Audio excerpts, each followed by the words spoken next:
What up? What up? Welcome back to the channel. I'm Modi J. We are locked in. This is the Mo You Know, and today we have a historic event. Donald Trump. He's supposed to be turning himself in, and we're gonna be watching it, following along. See what Attorneys, he and has again, we're talking about going on. 19 defendants here. I mean, this is a big case. Well, I'm sure this DA has made sure she has for this because, as you said, there are 19 defendants and 19 defense attorneys, and there might be multiple trials if people, if we do have that trial with just Mr.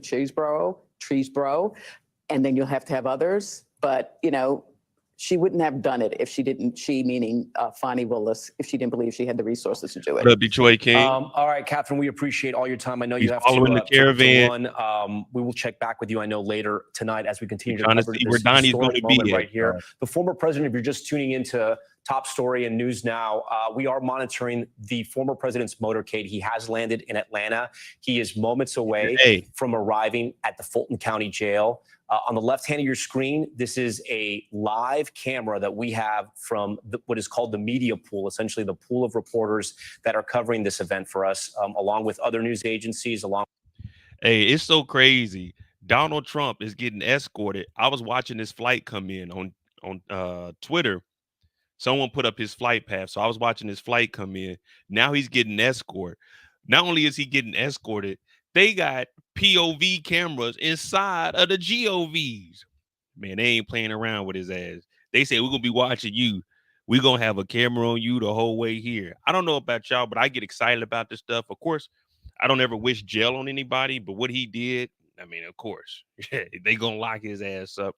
That's why I put that in the poll. But I personally don't give a damn what your political beliefs are, Republican, Independent, Democrat. That it is what it is. My check's gonna come regardless. So I don't care who's the president. You know what I mean?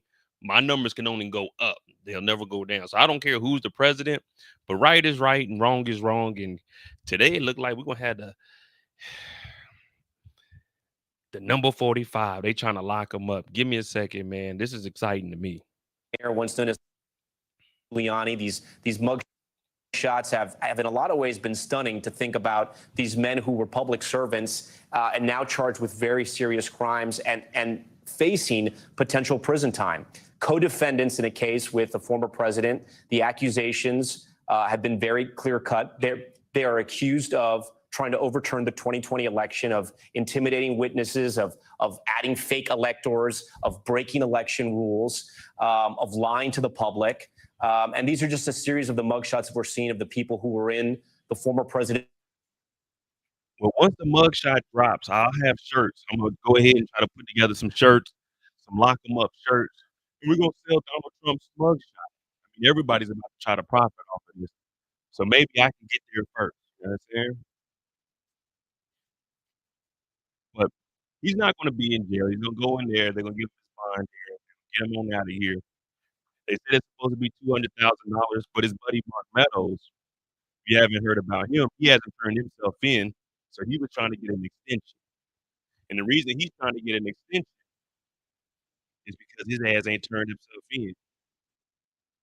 So he's trying to get an extension till tomorrow, but Fonnie Willis told his ass, listen, you better turn yourself in today, Thursday, or in the morning on Friday, because at 12:30 p.m. tomorrow, Eastern time, Fonnie Willis is putting out a warrant for Mark Meadows' arrest. So yeah, this is serious because once you get arrested, then there's probably not going to be a bond since they had to send the warrant to go get you. Now there is a not a Black Lives Matter, but there is a Black Voices for Trump guy that's arrested also. He turned himself in, but he doesn't have a bond. Now you got a lot of Negroes out there talking about blacks for Trump. They out there protesting and doing their thing. So we're going to cover a lot of that tonight. Right now is really just focusing on Trump. And once he goes inside, that's going to probably be about an hour. Go in there. He's going to have to see the judge, do his mugshot, do his fingerprints. They said he's going to probably go out the back door. So we'll start talking about everyone else involved in this case. But this is a historic moment, whether you like Trump or not. It's still a president actually going down here getting arrested. This is a once in a lifetime event. We had the hurricane last week. Now we got, hey, Labat. Now we got the damn ex-president turning himself in. So, I mean, and this shit's in Atlanta. This isn't in DC. This is in Atlanta, dog. They got Trump riding through Atlanta. So I mean, I don't know, man. This kind of stuff, this is what this is what I live for. Outside of TV shows, joking around, this is what I actually watch nonstop. I watch the news and I watch historical events. That's all I really do in my free time. Let me see something.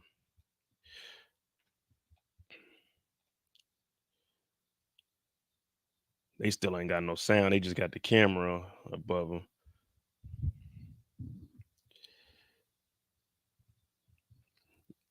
Shout out to my dog Torian. He said he wish he could come up. Now, this channel right here, I'm gonna have Torian Rain Reloaded. If you don't know my brother, make sure you subscribe to this channel. I'm gonna have him on the channel a lot.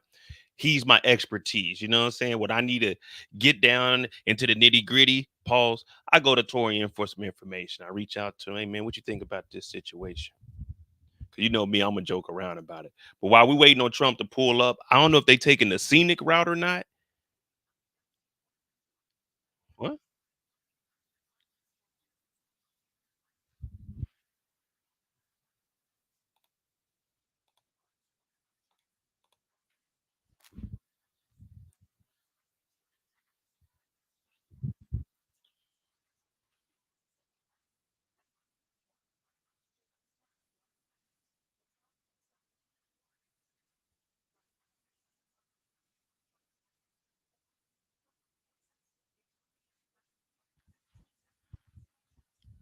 91 charges. The most charges I had against me at one time was 3. Then they out here like this is OJ coming through. Well, I guess if I was in Georgia, I probably would have been out there. I ain't gonna lie to you. I would have been out there with a sign saying, lock him up. Well, he can still run for president. He's not convicted of anything at the moment. Right now, he's just indicted, so he's still innocent until proven guilty. But he has 4 different cases. This RICO's going to be drawn out forever. They're trying to get this pushed back till 2026, but the DA and everything they're pushing for it to be next year around March or April. I think they said they're trying to give him a speedy trial because he's just trying to push it out to see if he can get elected and then he can pardon himself. But the only problem is he won't be able to pardon himself because it's a state case in the state of Georgia. Governors don't have pardon power. So he's trying to, say get to being the president. So once he becomes president, he can move this case from a state case to a federal case, and then he can go ahead and shut it down. So it's just a lot of, saying back and forth. He fired another lawyer. He fired Gucci Man's lawyer. Now he has the lawyer that just got Gunna off, and he got Ti off. But we heard Gunna saying a song. My lawyer did some sneaky shit and fooled him. So that means Trump is about to go in here and probably start snitching on everybody else. Allegedly.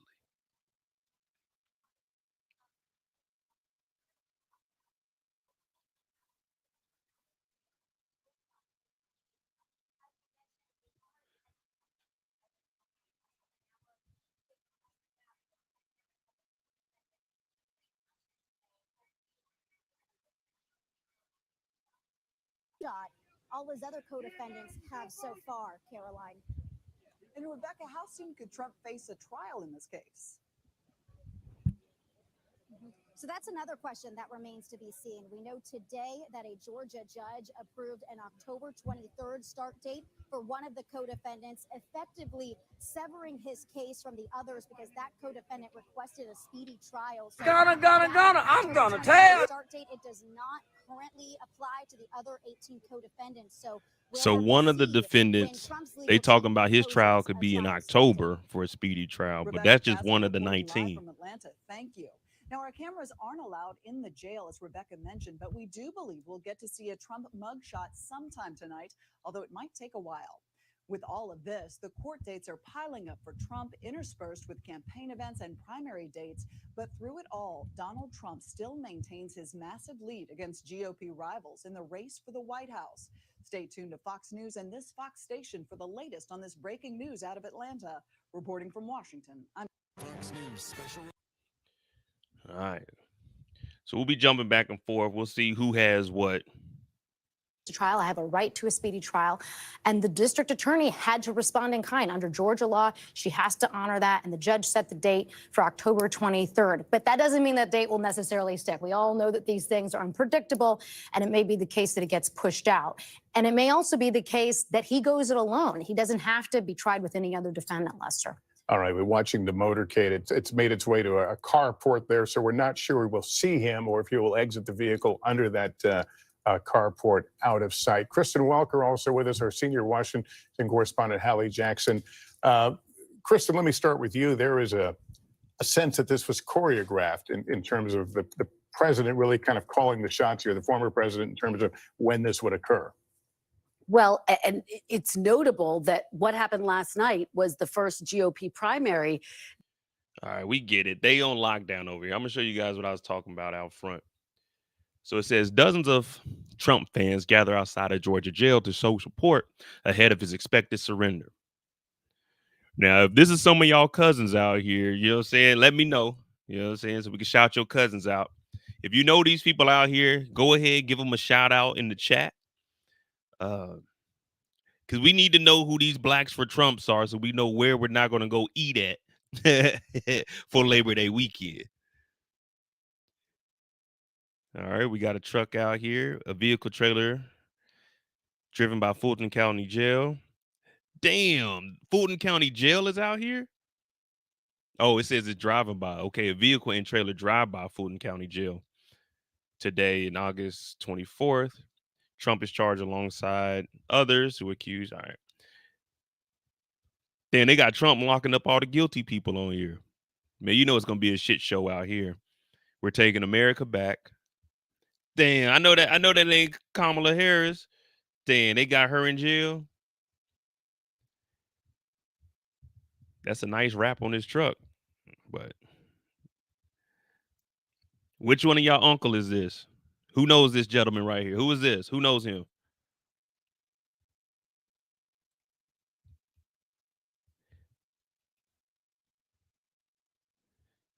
Man, who is this? An official stands guard in front of Fulton County. All right. I guarantee you they won't pull no January 6th out here. These brothers in Atlanta, they're going to lay some shit down. Trump supporters. All right, boom, ain't got nothing. Demonstrators.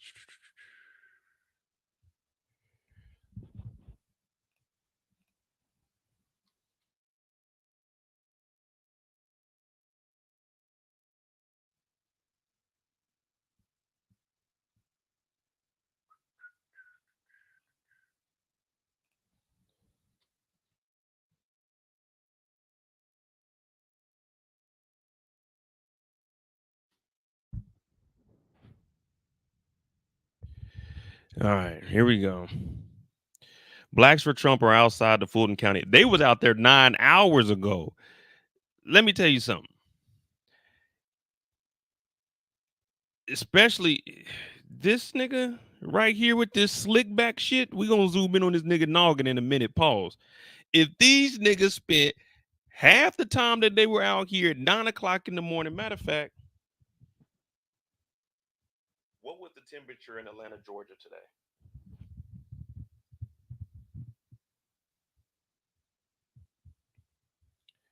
What is the temperature in Atlanta, Georgia right now? It's 90 degrees in Atlanta right now. What was the temperature at noon today in Atlanta, Georgia? It's 90 degrees right now. These niggas was out there 9 hours ago. What was the temperature at noon today in Atlanta, Georgia?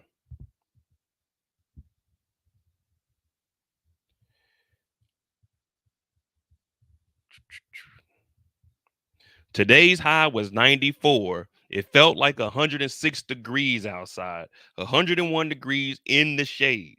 So 9 hours ago, in 100-degree weather, these Black for Trumps were outside of Fulton County. The people, this is the people right here.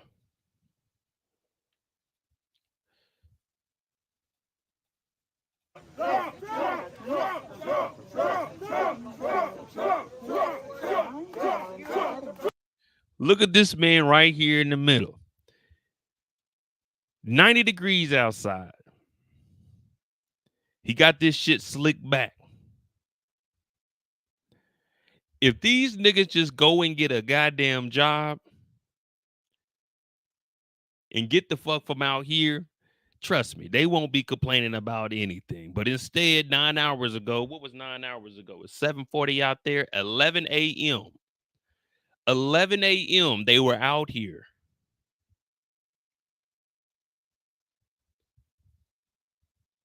One, two, three, four, five, 6, 7, 8, 9, maybe 10 back there, 11, 12, 13.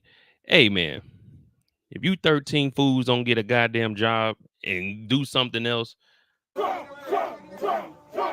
look, she ain't even excited. Look at her face. She ain't excited to be out here. One of these is her men. One of these she's involved with. Look, she don't want to be out here. She don't even want that camera on her face. She's ashamed to be out there. 100 degrees outside. They talking about blacks for Trump.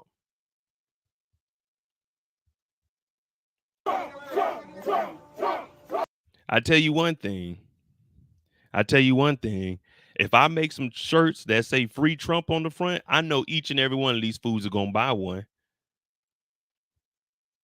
Each and every one of them are going to buy a shirt. If I put a shirt, the mug shot on there and say free Trump, I guarantee they might buy 10, 20 of them. This right here be them and the white folk. Boy, trust me. I might fuck around and do a free Trump shirt. Just because I know all these fools are going to buy it and I know he ain't going to be free.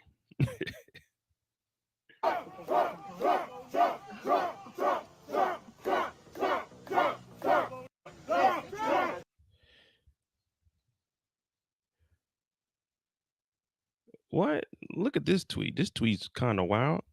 Both blacks for Trump and niggas for Trump. Niggas for Trump. Oh my God.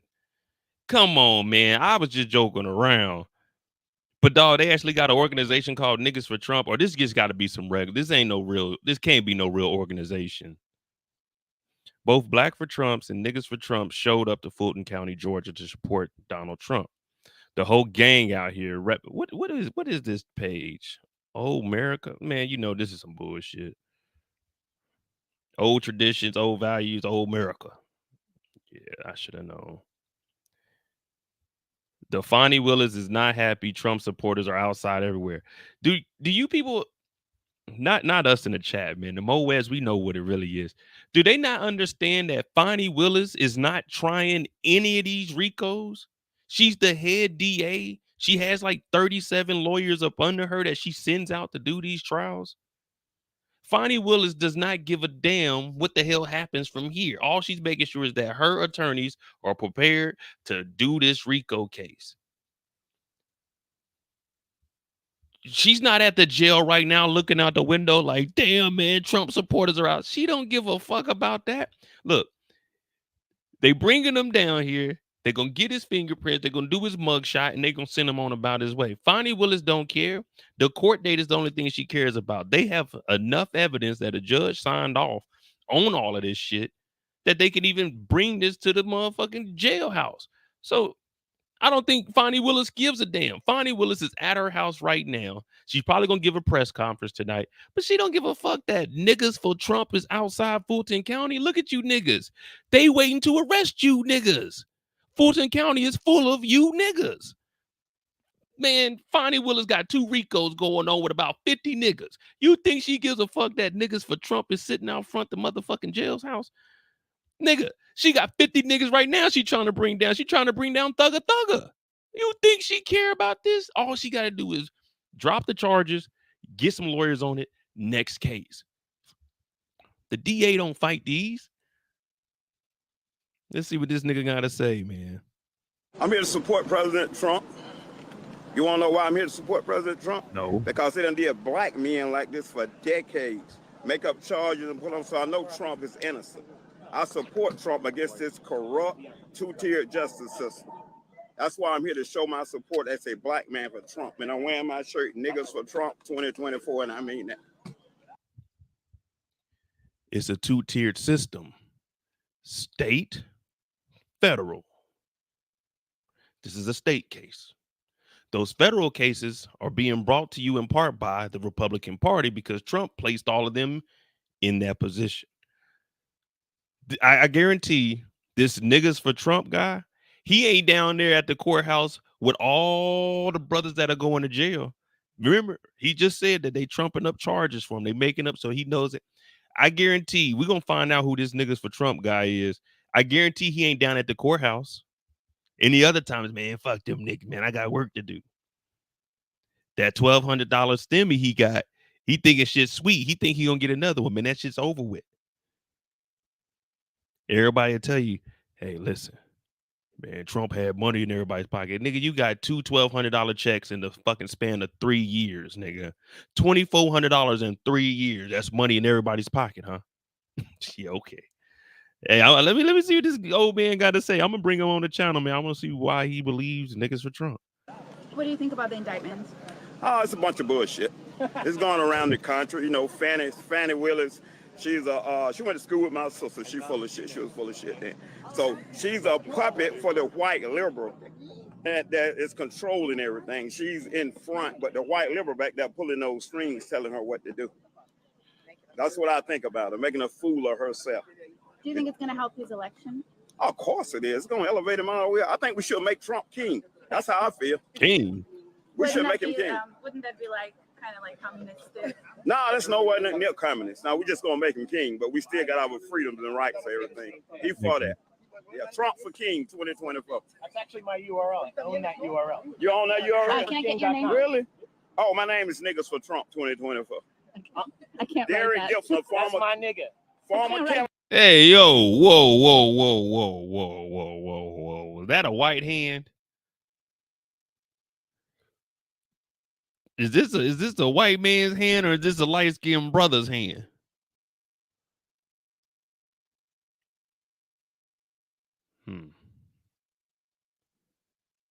Former candidate. I'm a former candidate for New York State Governor. Derek Gibson, look me up.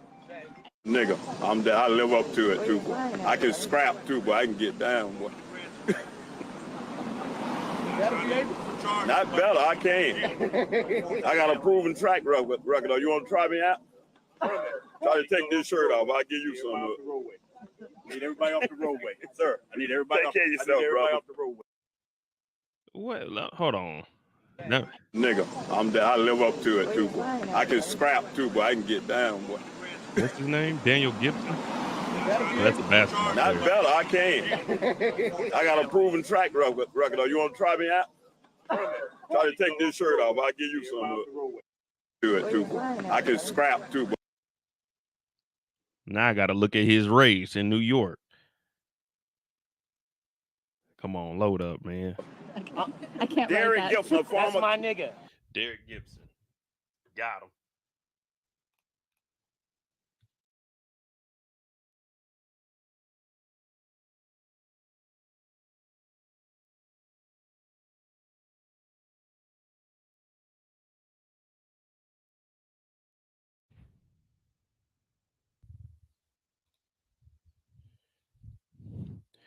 Here y'all go. Whose uncle is this? Derek Gibson.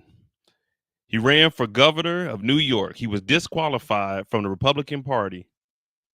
Why? Scheduled on June 28th. All right, let's see why he was. Then I don't even see your man. You didn't even make it nowhere, nigga. They don't even have an inch. All they say is you was disqualified, Derek Gibson. All it says is this nigga is disqualified talking about I was running for governor. Nigga, I was running for governor if this is all it takes. No, see, now we got to dig into why you were disqualified. Oh, so this nigga been doing this shit for a while. Fringe Republican bets on Proud Boy fandom and wacky guy race. I don't know what the hell that is. Pick up bikers, truck American flag, drag Gibson for governor. Oh, man. On June 8th, the day before attending the forum alongside his fellow candidates, hopeful Derek Gibson tweeted an advertisement for a campaign event. So this nigga was campaigning in New York and he's down here for Trump's trial. Well, for his mugshot.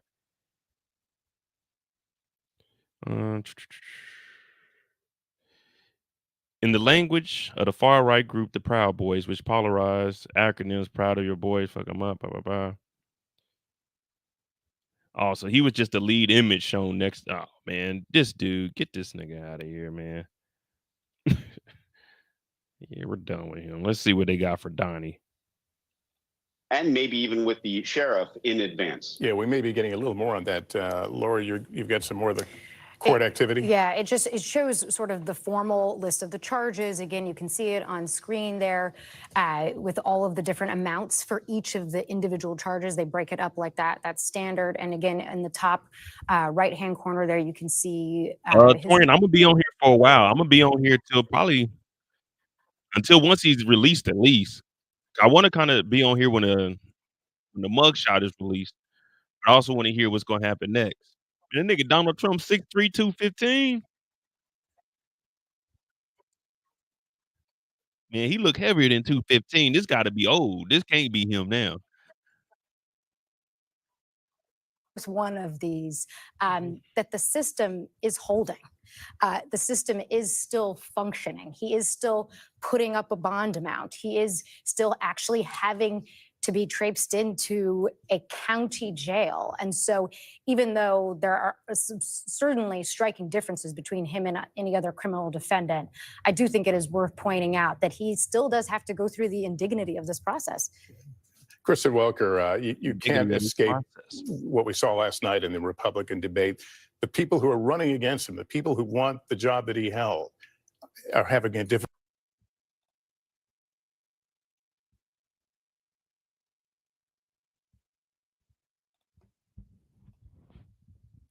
We'll be going back and forth so we aren't biased on one network. The moderators asked if the candidates would continue to support former President Trump even if he is convicted of any of these crimes. And all of the candidates raised their hand to say yes, except for two, Chris Christie and Asa Hutchinson. And so I think it speaks to the fact that politically speaking, because when you look at the polls, we just released a poll this week of Iowa caucus goers, and he has a lead of 23 points over Ron DeSantis. So attacking him is just not popular. And these Republican candidates are really twisting themselves into knots, trying to figure out how to do it. I'm told by someone who is with him that they will be leaving soon.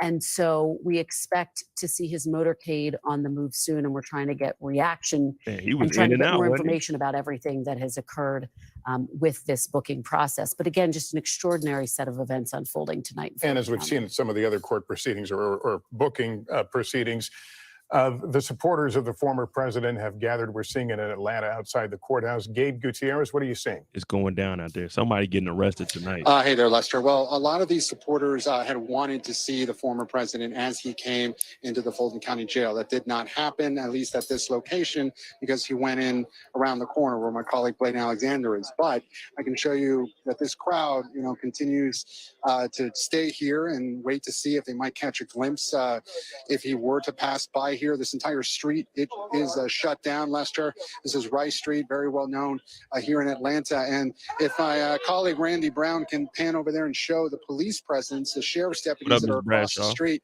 And actually, you can see the sheriff's deputies. It might be tough to catch behind this sign here, but there are several of them that have been here really throughout the day.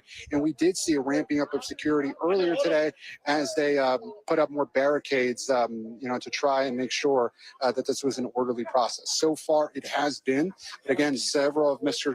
Trump's supporters were hoping to catch a glimpse of him, but again, it's just historic. And I can tell you, Lester, from being at several of these other court proceedings in New York and also in Miami, it is remarkable to see a former president of the United States go through this, surrender to authorities here, now facing his fourth indictment. So They need to let me the be on the supporters here scene. say That's that they what will they stay need. until he leaves. And again, they're hoping to catch one more glimpse of him, perhaps as he leaves Fulton County Jail, although he will likely do it from around the corner. Lester. Yeah, and Gabe, let me say, I'm glad you pointed out the historic nature of this, because we tend to easily get jaded with moments like this, because we're seeing the fourth one here, as you point out, in just less than 5 months. All right, so basically, right now we just waiting. They saying Trump's about to be in and out. They say we should see the motorcade moving off in a minute, but man, Like Miss Bradshaw said, man, it's a big rich town. Now this Rico's a little bit different. This Rico's a little bit different because like my dog OT say, man, you got the conspiracy charges, but all of this, all roads lead back to good old Donnie, man. Good old Donnie. It's sad, but it's good to see, man. It's good to see that justice will be served. It'll take some time, but it looks like Mark Meadows did turn himself in. Former chief of staff Mark Meadows surrenders to Fulton County. He didn't want that warrant to be out for him tomorrow, which is a smart move. Meadows is charged along 18 other defendants, including Trump, in a sweeping racketeering case by Fulton County. It claims that he participated in a criminal enterprise to overturn the Georgia's 2020 election. Now, this is bad because you got Jim Jordan on phone calls. You got him in recordings where he's actually sitting in there saying that Trump lost, and this is going to look bad. Um, everybody knows that he lost. He even knows that he lost. He's even said it several times that he lost. Because if he didn't lose, then you wouldn't be here. You would be the president. If you didn't lose, then you would be the president. So, I mean, they got recordings of all of them. I just want to see how it plays out because this is some stuff that we would see in TV. We laugh. We talk about how was what's his name? Stern doing all of this behind the scene in power. It's possible for all of this to actually happen. We're watching it here. Plus all the little stories we hear that slowly get released. Man, this is real life shit. It happens. Now, for them to be bringing a RICO, that means they got a lot of evidence. But I mean, they got the infamous phone call. I need 11,800 and what, 70 or 90 votes, just one more than what we needed to win. That right there, that's really all you need. But they said, wait, we gonna tack on a lot of other shit on top of here. So it says once Trump's top White House aide, Meadows now faces 2 charges: violating Georgia's racketeering influence, corrupt organizations or RICO Act, and soliciting the violation of oath by a public officer. The solicitation charge is tied to his attendance at a call between Trump and Georgia's Secretary Brad Raffensperger, in which Trump urged Raffensperger to find enough votes. That's what I was just talking about. Meadows agreed to a $100,000 bond earlier Thursday, the same amount as several Trump lawyers. See, even his lawyers are in here, and all of his lawyers are backing off of this case. So there's nothing that they can do to actually help him defend this when every single day he gets out and he's about to probably tweet something once he leaves here. He's probably going to say he got the best mug shot we've ever seen. He's probably going to say the judge said this is the quickest in and out processing that he's ever done before. He's about to make a big show out of it, big spectacle. I mean, like Eazy-E said, man, all publicity is good publicity. It just sucks when the end goal is probably going to be prison. As a part of the booking process, Meadows' height and weight were recorded. He was given a prisoner ID number. He also likely received a mugshot. Trump agreed to $200,000 bond on Monday, alongside Rudy Giuliani. Now, the thing is, Rudy was looking for money. He was looking for money from Trump to help pay for his bond to get out. Now, if you remember, him and Trump, they kind of got into it, I think, last year because he backed away from Trump. Trump cut him off, and Trump never paid him lawyer fees. So it kind of had Meadows out there on the island. I'm not Meadows, but Rudy Giuliani out there on the island by himself. So right now, everybody is crumbling, and we're just waiting to see how the pieces fall.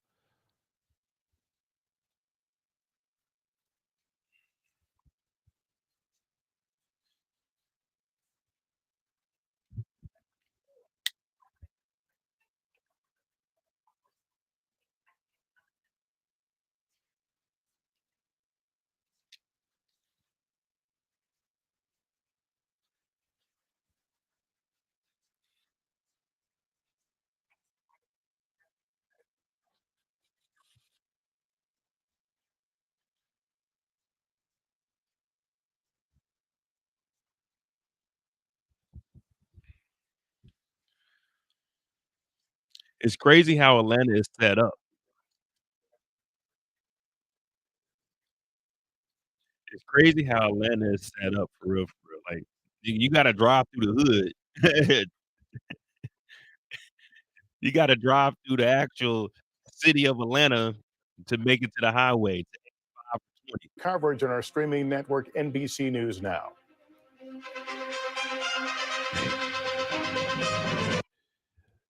They done got Donnie, man. Never thought in 1,000 years.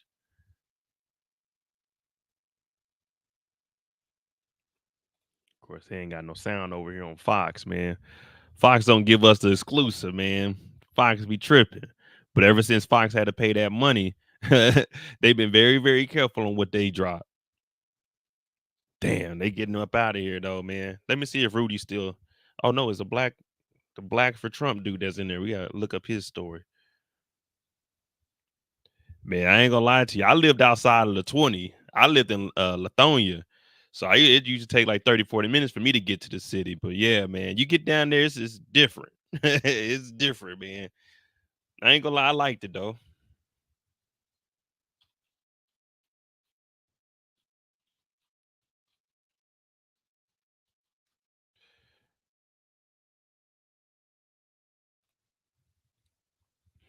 The Atlanta Journal, here we go. Black Voices for Trump. Director. Oh, come on, Atlanta. Man, we ain't paying this money for this.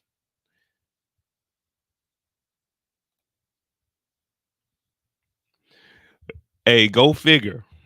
Go figure. Director of Black Voices for Trump is held in jail without bond. Harrison Floyd became first MAGA ally to be booked behind bars in Georgia election fraud case. So all the blacks for Trump are out front. All the niggas for Trumps are out front. Not one of them stood up and said, hey, how about the director for Black Voices for Trump? Why don't we get him a bond? Not one of them niggas for Trump. One of them blacks for Trump. None of them were outside saying, man, hey, man, Harrison Floyd, let's get Harrison Floyd out. But they out here screaming free Trump. What I tell you, man, them niggas out front, them niggas ain't shit, man. That's why I don't hang with niggas. But yeah, exactly, Ms. Bradshaw. You a black for Trump, but when you go to jail, they said Trump's the first nigga to ever have all his information sent to the jail. They didn't have to weigh him or nothing. They just said, how much you think you weigh? How tall are you? They had all of it done. All he had to do was walk through, get the mug shot, walk out the back door, in and out like a fast food restaurant. While Harrison Floyd, his ass, sitting in here. Trump didn't even say, hey, can we get a bond for my dog Harrison? Trump for blacks, right? He didn't even say, what's up with Harrison? That nigga went in, took his picture, and left.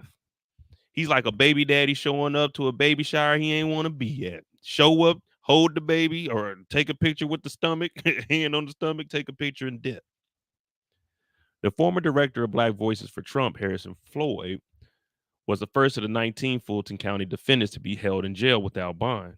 Floyd turned 39, turned himself in Thursday afternoon after Fonnie Willis gave President Trump and the other 18 co-conspirators in an election interference case until noon of Friday. He didn't negotiate a bond, so he remained in custody after being charged with the RICO. And oh man, he was soliciting false statements and influencing witnesses. Oh yeah, see man, you getting that's probably why he ain't get one. Well, he ain't negotiate one because his shit was about to be high because he was intimidating witnesses and influence. Oh, okay, I see why you didn't negotiate. They gonna probably tell you 500 or something. Floyd surrendered hours before Trump prepared to turn himself in. Braced to become the first former president in history to pose for a mugshot. Mark Meadows surrendered. Floyd was charged with attacking. Oh, that's why. Earlier this year, Floyd was charged with attacking an FBI agent who was working a special counsel, Jack Smith's parallel probe into the 2020 election interference by Trump and his allies. An affidavit says Floyd body slammed an agent who arrived at Rockville, Maryland home to subpoena him to. Come on.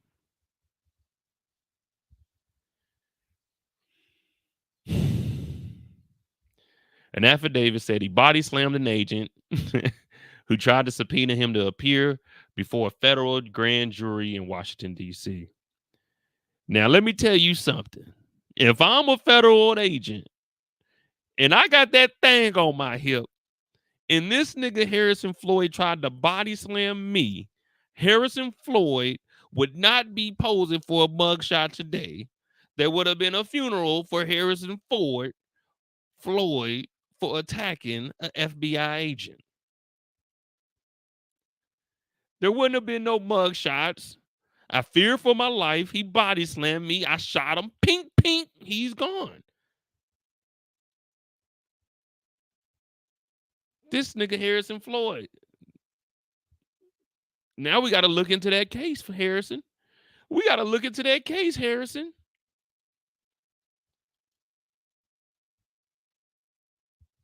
Okay, it said he said. This ain't what I'm saying. This saying he said. Who the fuck do you think you are? Floyd allegedly screamed, the affidavit says, describing that Floyd was standing chest to chest with the agent after knocking him backward with his body. So it's a little chest bump, little chest bump. In Georgia, Floyd is accused alongside Stephen Clifford Lee, a police chaplain. Oh my God.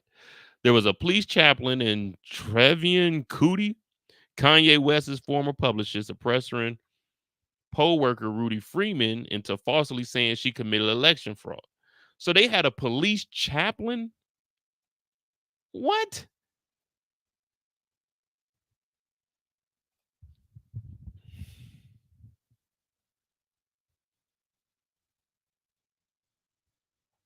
What was Harrison doing? See, they don't tell you none of this. So he body slammed the FBI agent. Then he was trying to tell Rudy Freeman, hey, Ruby Freeman, say that you committed election fraud. Say that you did it. See, no one brings that up. They just say, oh, the election was stolen. But we're seeing that he was threatening people. Ruby ain't want nothing to do with that. Ruby was like, man, I ain't commit no fraud, man. I ain't about to get up there and say that.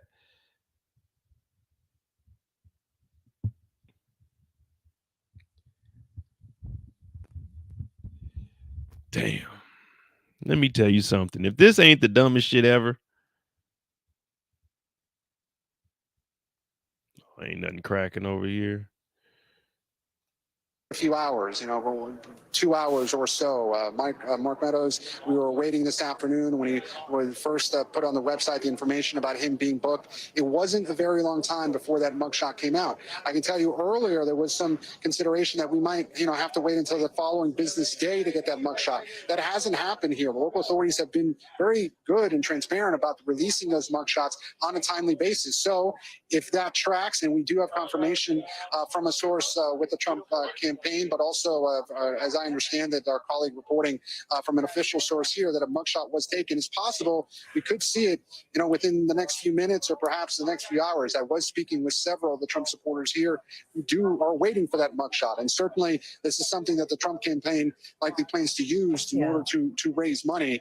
And this iconic shot, as you said, Tom, and for all the worst reasons. It is an extraordinary optic here. The way that the former president, Tom, has both been treated like any other criminal defendant in a criminal case, and the way that he has been treated as an exceptional defendant in this case. Look at the speed by which this processing happened. I don't know that either one of us thought we'd be sitting here at this point watching him head back to New Jersey already at 8:08 Eastern time here, much less that he'd have had his mugshot taken. That had been a question mark all day. Would we see this or not?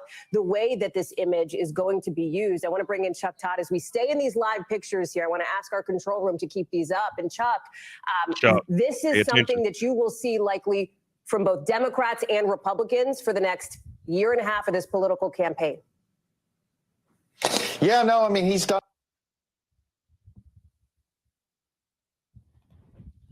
All right, back to this fool Harrison Floyd.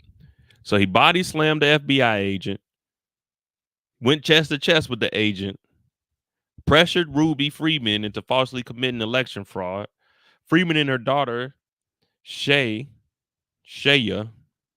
Moss, who gave tearful testimony to the White House Select Committee on January 6th, were subjects of a conspiracy theory echoed by Trump and his allies. Freeman and Moss were falsely accused of pulling phony mail-in ballots from suitcases while tabulating the count on election day at Atlanta State Farm Arena. One of the other Fulton County defendants, former New York Mayor Rudy Giuliani, pushed that the mother and daughter were passing USB drives like vials of heroin or cocaine as they counted ballots. Now, if you don't remember, I'm gonna try to find it, but they were in the corner. They they even said that they ran a stack of votes like 2 or 3 times through for Joe Biden. But when you watch the footage, they didn't do none of that. So let me see. They were passing the drives like cocaine as they counted the ballots. Man, it be your own people too. Look at this nigga, man. Go ahead and give him a nice little 7-year sentence. That's what he needs. A nice little 7 years to sit on down. No suits.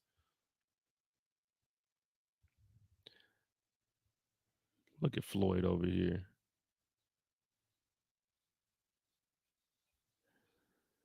Yep.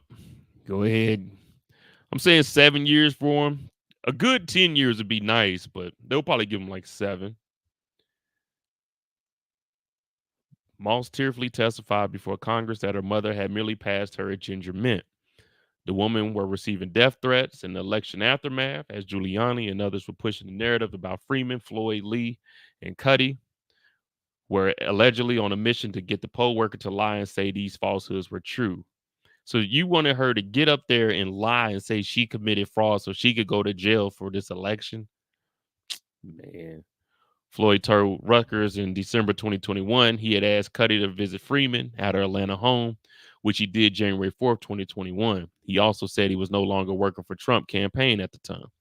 Cuddy allegedly told Freeman that she was sent there by a high-profile individual, an apparent reference to West.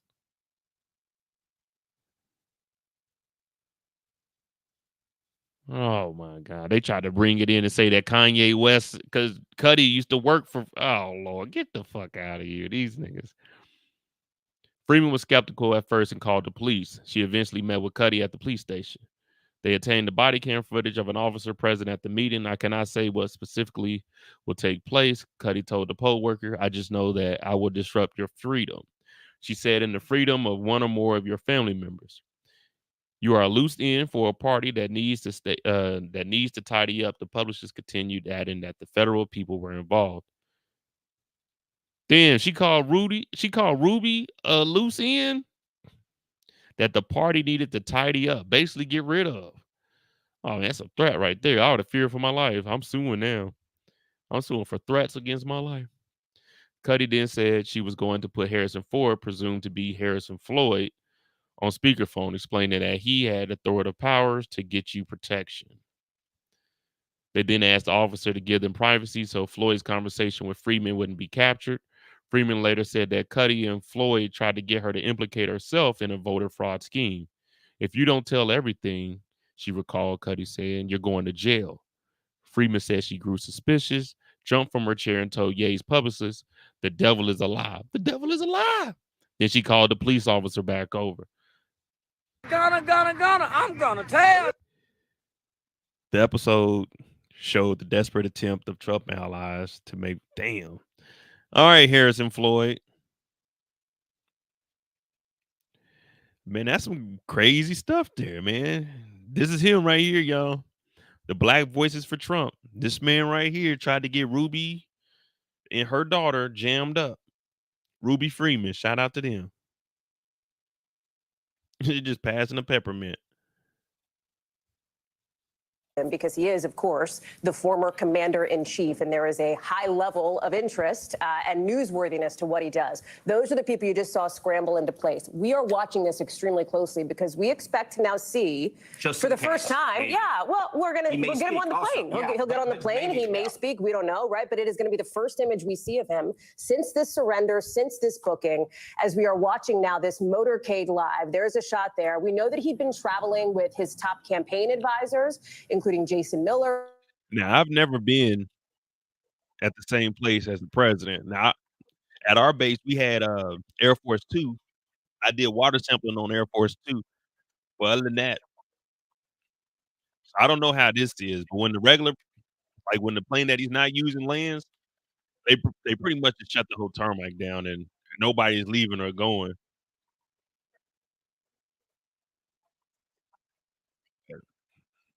And frequently about the cases he's faced, framing it as political persecution against him. And just I ain't reading never the seen tea that leaves here, many just looking at FBI the agents. images, Well, it Secret doesn't Service, my sound bad. or look like the plane has been turned on.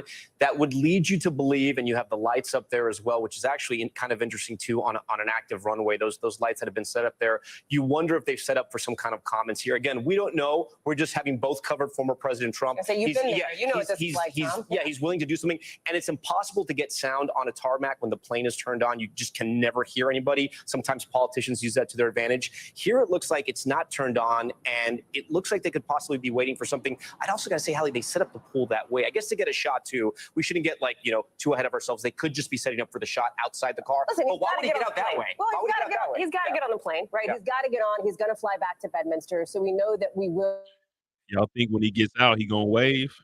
now round the corner past 8:15 Eastern time when we have seen extraordinary optics before, right? I mean, this is a moment for the former president, one that is making history here. We know that he has just hours ago switched up his attorneys. He now has a new lead attorney. The president appears to be walking over to the members of the media who have been assembled. We are obviously going to listen in. Have every right to do that. As you know, you have many people that you've been watching over the years do the same thing, whether it's Hillary Clinton or Stacey Abrams or many others.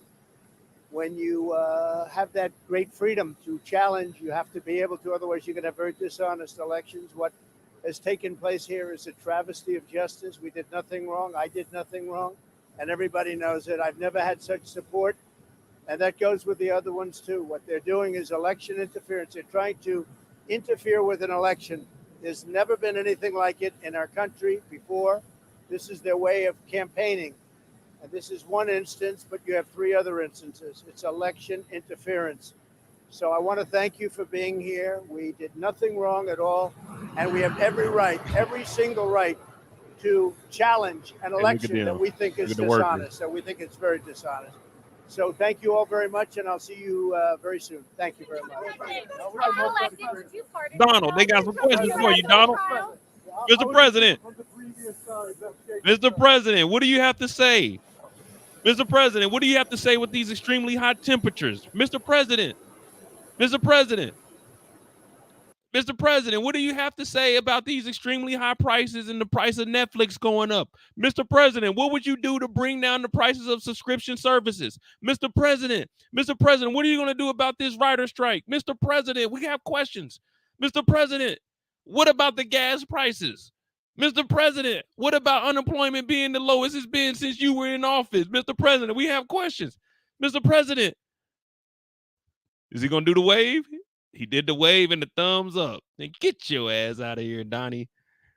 Damn, man. Donnie up there. He said he ain't do nothing wrong, man. Put a 1 in the chat if you think he ain't do nothing wrong. Put a 2 in the chat if you think he did something wrong. He's telling me he ain't do nothing wrong, so I don't know. I don't know.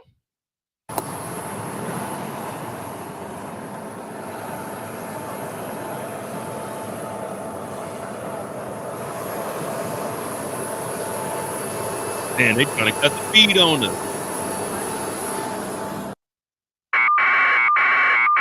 I apologize for that. Damn. They didn't got Donnie, man.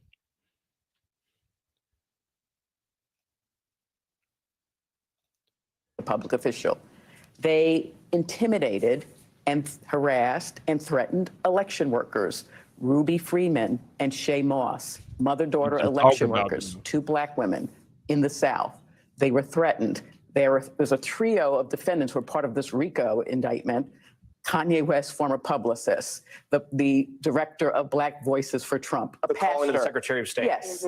They went and intimidated her. Mr. Trump, when he did that perfect call to the Secretary of State, he defamed both of them. He called them professional vote scammers, political operatives. He said that, they stuffed votes into a suitcase.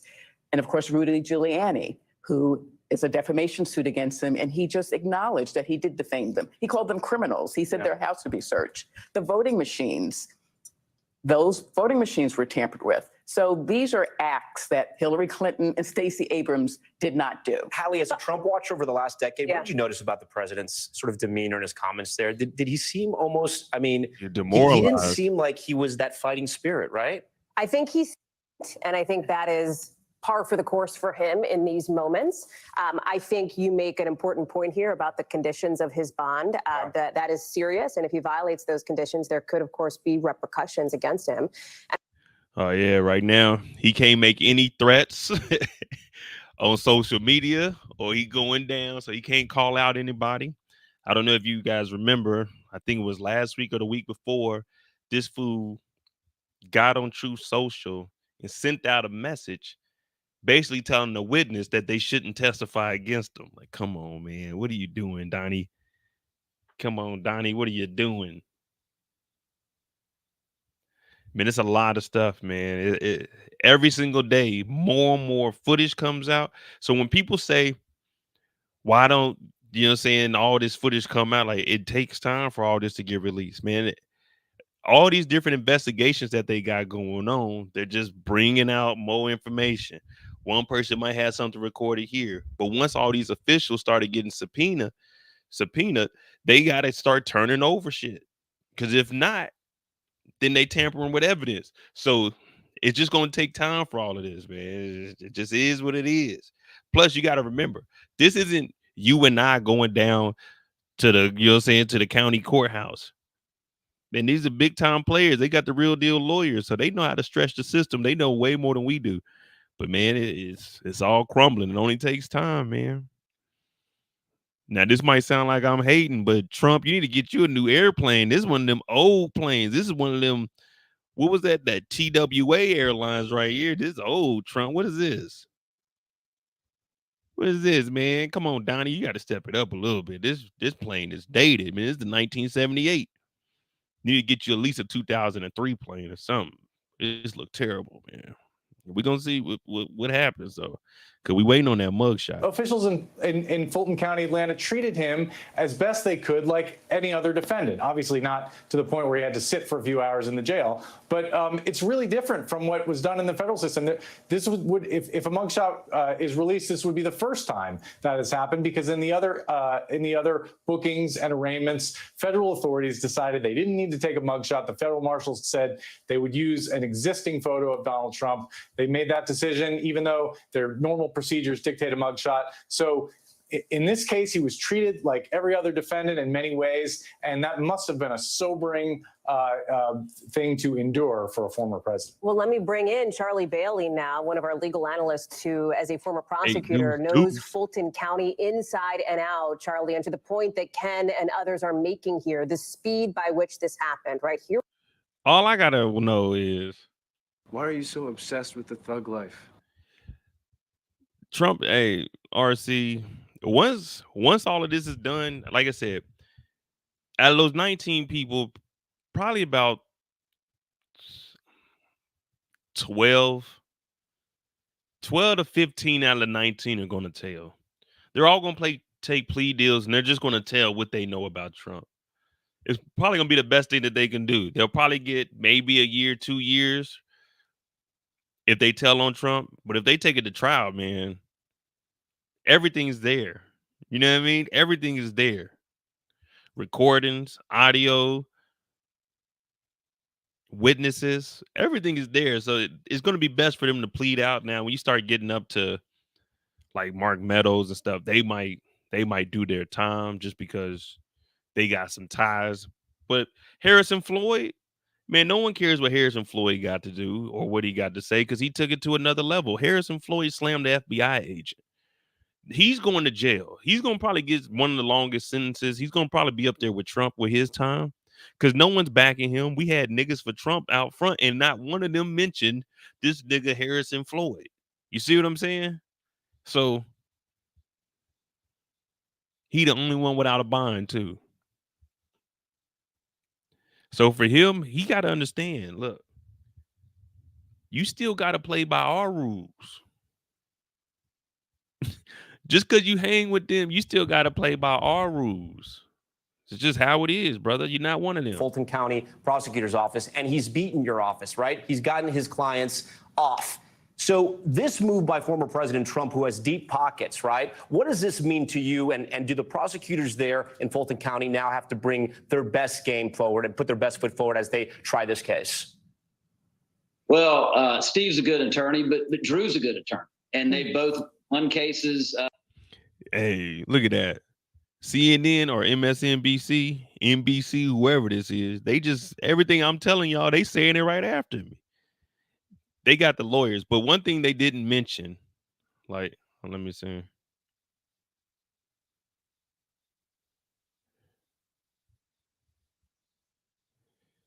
Because they were saying that they beat the cases. Let me see. The area, a very high-profile defense attorney. I think we have a graphic with some of the people that he's also defended here. Stephen Sadow is his new defense dude attorney, on the the lead left, in this case. that was Gucci He's defended Man. people like. Now the thing is, he's saying that they beat this office. No, they didn't beat these offices.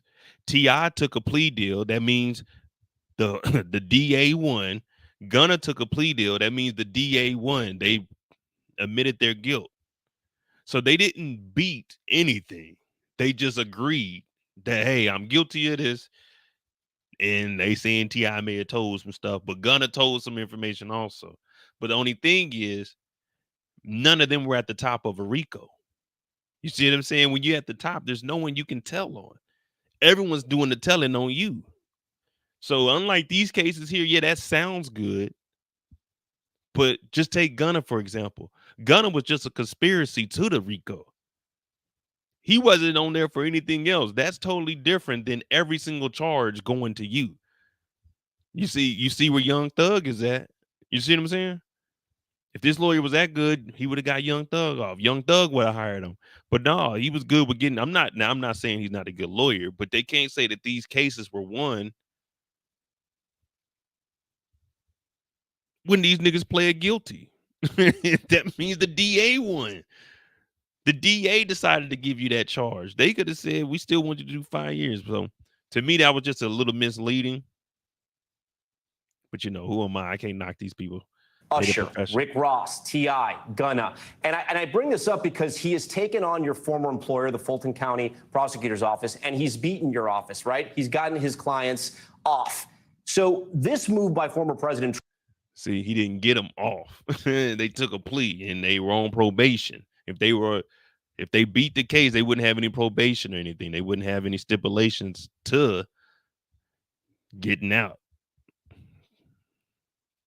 Indictments, and that office has a strong track record on getting convictions. You are looking here live at the former president's plane taxiing now down the runway at the Atlanta airport. He is getting ready to head back to Newark, New Jersey, and then on to his home in Bedminster after surrendering, getting arrested, getting booked, getting processed on the fourth indictment that he has faced now in the last 5 months. I want to bring in NBC News legal analyst and former federal prosecutor Carol Lamb. So, Carol, the next piece of the puzzle here, the next thing that will happen will be an arraignment for the former president. Remember, this was the booking and processing. This was not the arraignment. Sometimes they happen roughly at the same time on the same day. That's not the case here.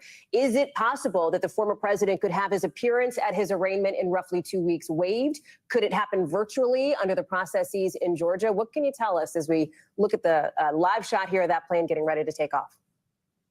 Yeah, I think that's quite possible. I think it's possible that now that the booking and the processing has taken place, where they actually do have to have his photograph and they have to have his fingerprints, he actually has to be there in person. It is quite possible that the Georgia rules allow for remote appearances for arraignment, which are usually pretty perfunctory, unless there's going to be some sort of argument there about motions that he wants to file or such.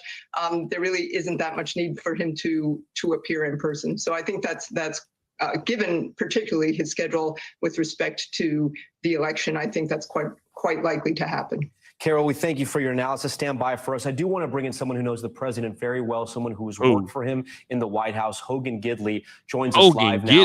Hogan, I know you've been following all the developments over the last Hogan few don't know hours. We nothing. just saw the president come out. We just got a note from our Kristen Welker that he is defiant. That is his mood. But I got to ask you, the president has been through so much. This is somebody who has gone bankrupt. He's gone through divorces. He's had his sex life put out on newspapers all over the world. He's won elections. He's lost elections, but he's never, ever had to take a mugshot. And now he's going to have that mugshot put out all over the world. What do you think that process is like for him, honestly? What do you think is going through his head right now? Because at least he didn't appear to be his usual sort of diehard fighter, ready to jump on that airplane. It looked like he had gone through something. I don't think he's going to be smiling in that mugshot. Yeah. What was the question, Hallie? I'm sorry. Oh, I just was saying, I don't think he's going to be smiling in his mugshot, Hogan, based on what we saw from him getting on that plane. What do you think is his mindset, Hogan, essentially? Yeah, look, I think what he said is how he feels. He is defiant. He feels as though this is a politically motivated attack. 77% of the American people agree with that. Whatever he's doing, whether he's running for president, whether he is president, whether he's now just a citizen, the same thing applies, and it's the attacks continue. This is clearly a weaponized government situation. He on that plane wanting to tweet something. View it as that. The mugshot that will inevitably come out will be used by both sides. Obviously, the left will say, look, how could you support somebody who's been indicted and took a mugshot, first president ever? The right will say, look, here's more evidence that whether you're a citizen standing up for life or whether you're fighting against critical race theory or educational problems in public schools with your child, the government's coming after you, and Donald Trump is just the tip of that spear. Here's a mugshot to prove it. They're coming after all of us. He said it best in Erie, Pennsylvania. They're not indicting me, they're indicting you. I think it's going to be another in a long line of examples Donald Trump will use, shout out not to my just to martyr dog, himself, but to continue Gary to build Ferguson. out and We used to solidify call him Big Republican Ferg, support, where he's got a 50-point nigga, lead man. right now in the That my nigga be primary on the road polling nonstop getting amongst that GOP cheddar. candidates. It looks like this isn't going to change at all. Lord knows the debate probably didn't change anything last night. Yeah, I mean, it's definitely going to help him. I mean, everybody's they gonna fuck with him regardless. But shit, once they lock his ass up though, because they ain't letting this slide, man. They about to give everybody plea deals. Look, if y'all just tell us what happened with Trump, you can go home today. Man, they about to be giving up all that information. They gonna leave him out there by himself. The best thing for him to do is start exposing people. But at that point, no one's really gonna care because you're going to jail and the whole Republican Party is about to be shattered. It's going to take them years before they ever bounce back from this to actually find someone they can vote on. Because, man, this Georgia shit it's serious, man. It's serious. And that federal shit with them documents, like, we know it's going to take a while for them, but you got to understand what's really on the line here. They got to make an example out of somebody. And boy, when I tell you these charges just ain't going to stop. 91 charges, 691 years. Sheesh. Hey, he thought he was going to get away with this forever. The only thing that happened was niggas wasn't fucking with him. I thought it was niggas for Trump. We just seen niggas outside. I thought it was niggas for Trump. All them niggas out front doing all that. Rah, rah, rah. Why, when the election came, Georgia turned blue? What happened to the niggas for Trump? It's a lot of niggas in the A. What happened to them niggas? Oh, them niggas ain't, they ain't silly. I'm not going down for some silly shit that you done did, but hey, it is what it is, man. Niggas for Trump. What up, Brillo? Not this nigga, those niggas. You know what I'm saying? We are not the same. I'm not one of them.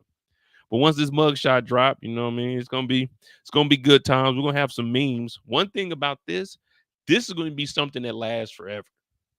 Like just that mugshot, it's gonna be forever sketch because we know it's a mugshot. So in the real world, it's a bad thing. And in the social media world, once they turn something of you into a meme, it lasts forever. Forever. So in like 20, 30 years, we're gonna look back. Yeah, this was a historical moment, but man, niggas just gonna be clowning them. Like, man, you remember when Trump tried to get away with all that and got hit with a RICO? Man, you know how it's gonna be. Shit, it is what it is, man. where that mugshot at. That's what I want to know. etc. And we should also note here, if you are watching us on a second screen here, if you're going back and forth, there is a bunch of fake mugshots circulating online. Those are not the We were real just deal, talking but about it is mugshots. indicative here of the, as Tom has said, and I think rightly so, the iconic image that we expect to see coming out from the former president's booking, Greg. Yeah, we might not see that image tonight. We might not see it early tomorrow morning. We expect to see it, though. But at the same time, look, even Donald Trump has promoted those fake images to sell T-shirts and merchandise for his campaign. So be very wary of those images you see unless they have the Fulton County Jail watermark and you're seeing it from trusted sources. But it's going to be iconic instantly. It's going to be on front pages of newspapers. It's going to be an image our kids grow up with. So it's really it's just this weird feeling right now. Hey, are they not repeating everything that I tell to y'all? Every time I say something, NBC saying the same exact thing. Y'all need to have me on there, NBC. I can lead the show. This is live, and I'm telling y'all all this before they even get the script. I'm just telling y'all before they get the script. A lot of money through these various indictments. If you count up all the criminal charges, I think he's being charged with more than 90 different crimes. It's costing him a lot of money. It's going to cost him millions of dollars, but he's able to raise money. Explain to our viewers how that process is working, because he's paying with these legal fees really through some of his political moves, correct? He is. You know, this first began, before he was an active candidate, he had the RNC, believe it or not, paying some of his legal fees. When he became an active candidate, they had to get rid of that deal.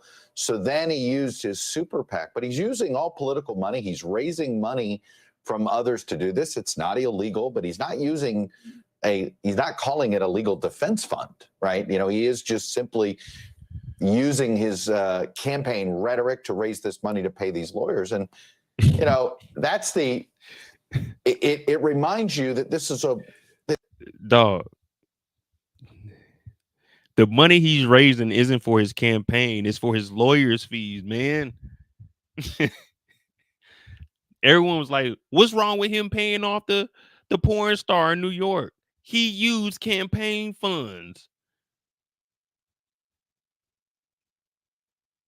He used the money that the niggas for blacks donated to him, and he paid off a porn star.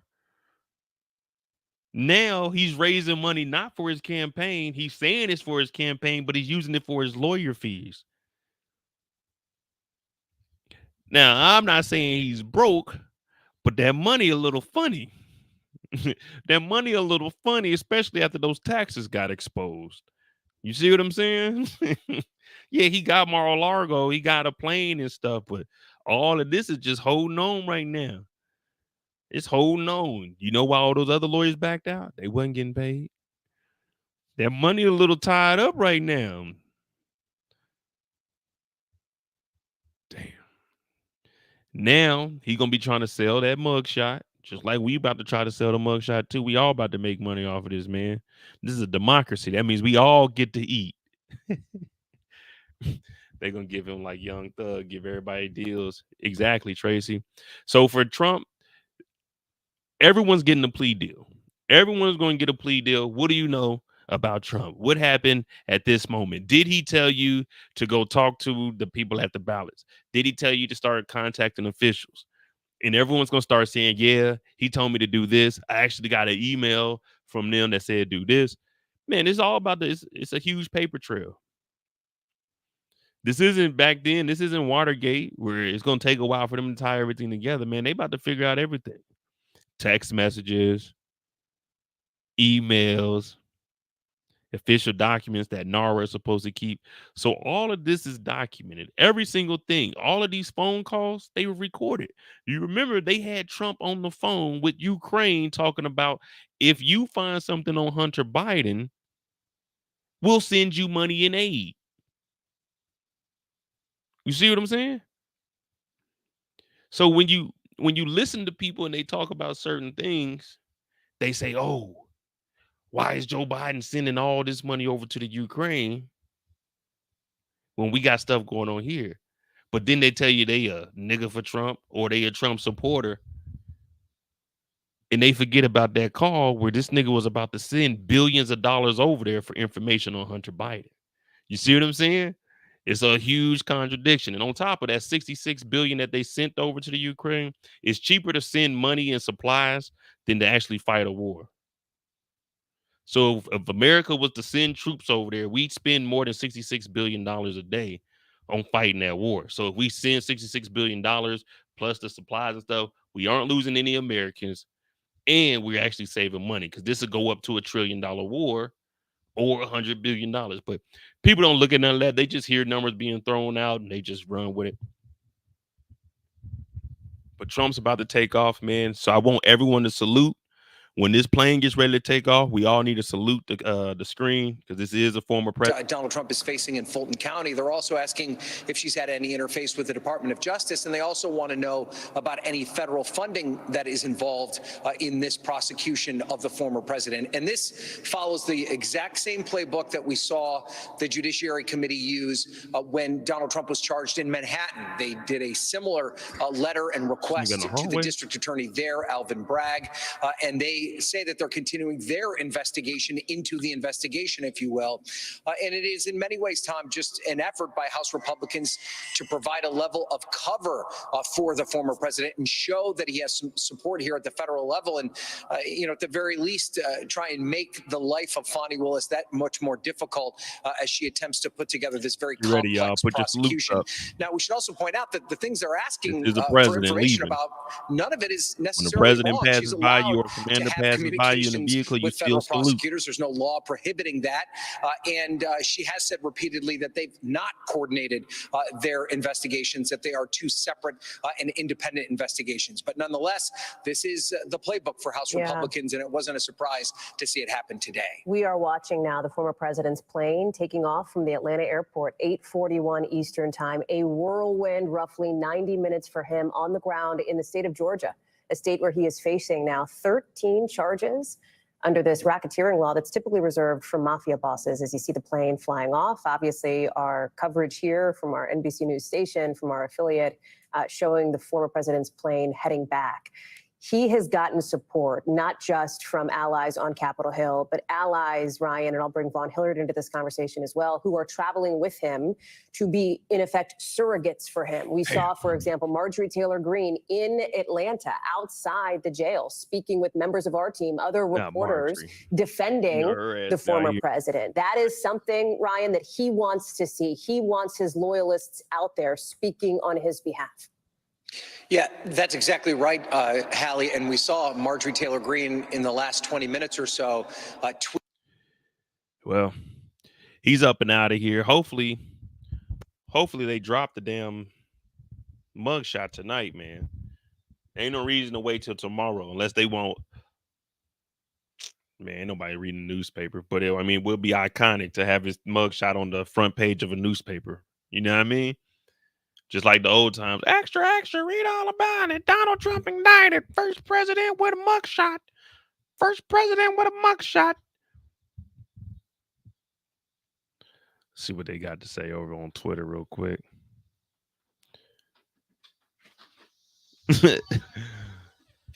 Me trying to tell which Trump mugshot is legit. We need to find out how many they got on here. All right, here we go. The Trump mugshot, the fake one, spreading around the internet right now is fake. Oh, okay. Nah, man. What y'all think? Y'all think he's smiling in this mugshot or he's going to have the mean look on him?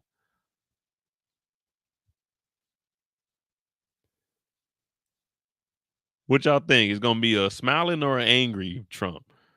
Because if he feels like he's innocent, then he'll probably be in there smiling with a thumbs up or something, right?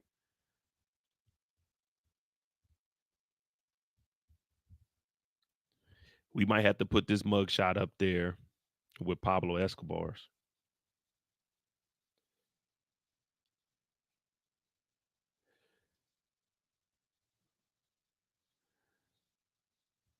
This is how it should look right here. This is what they should have gave him right here. Like a t-shirt, actually in process them.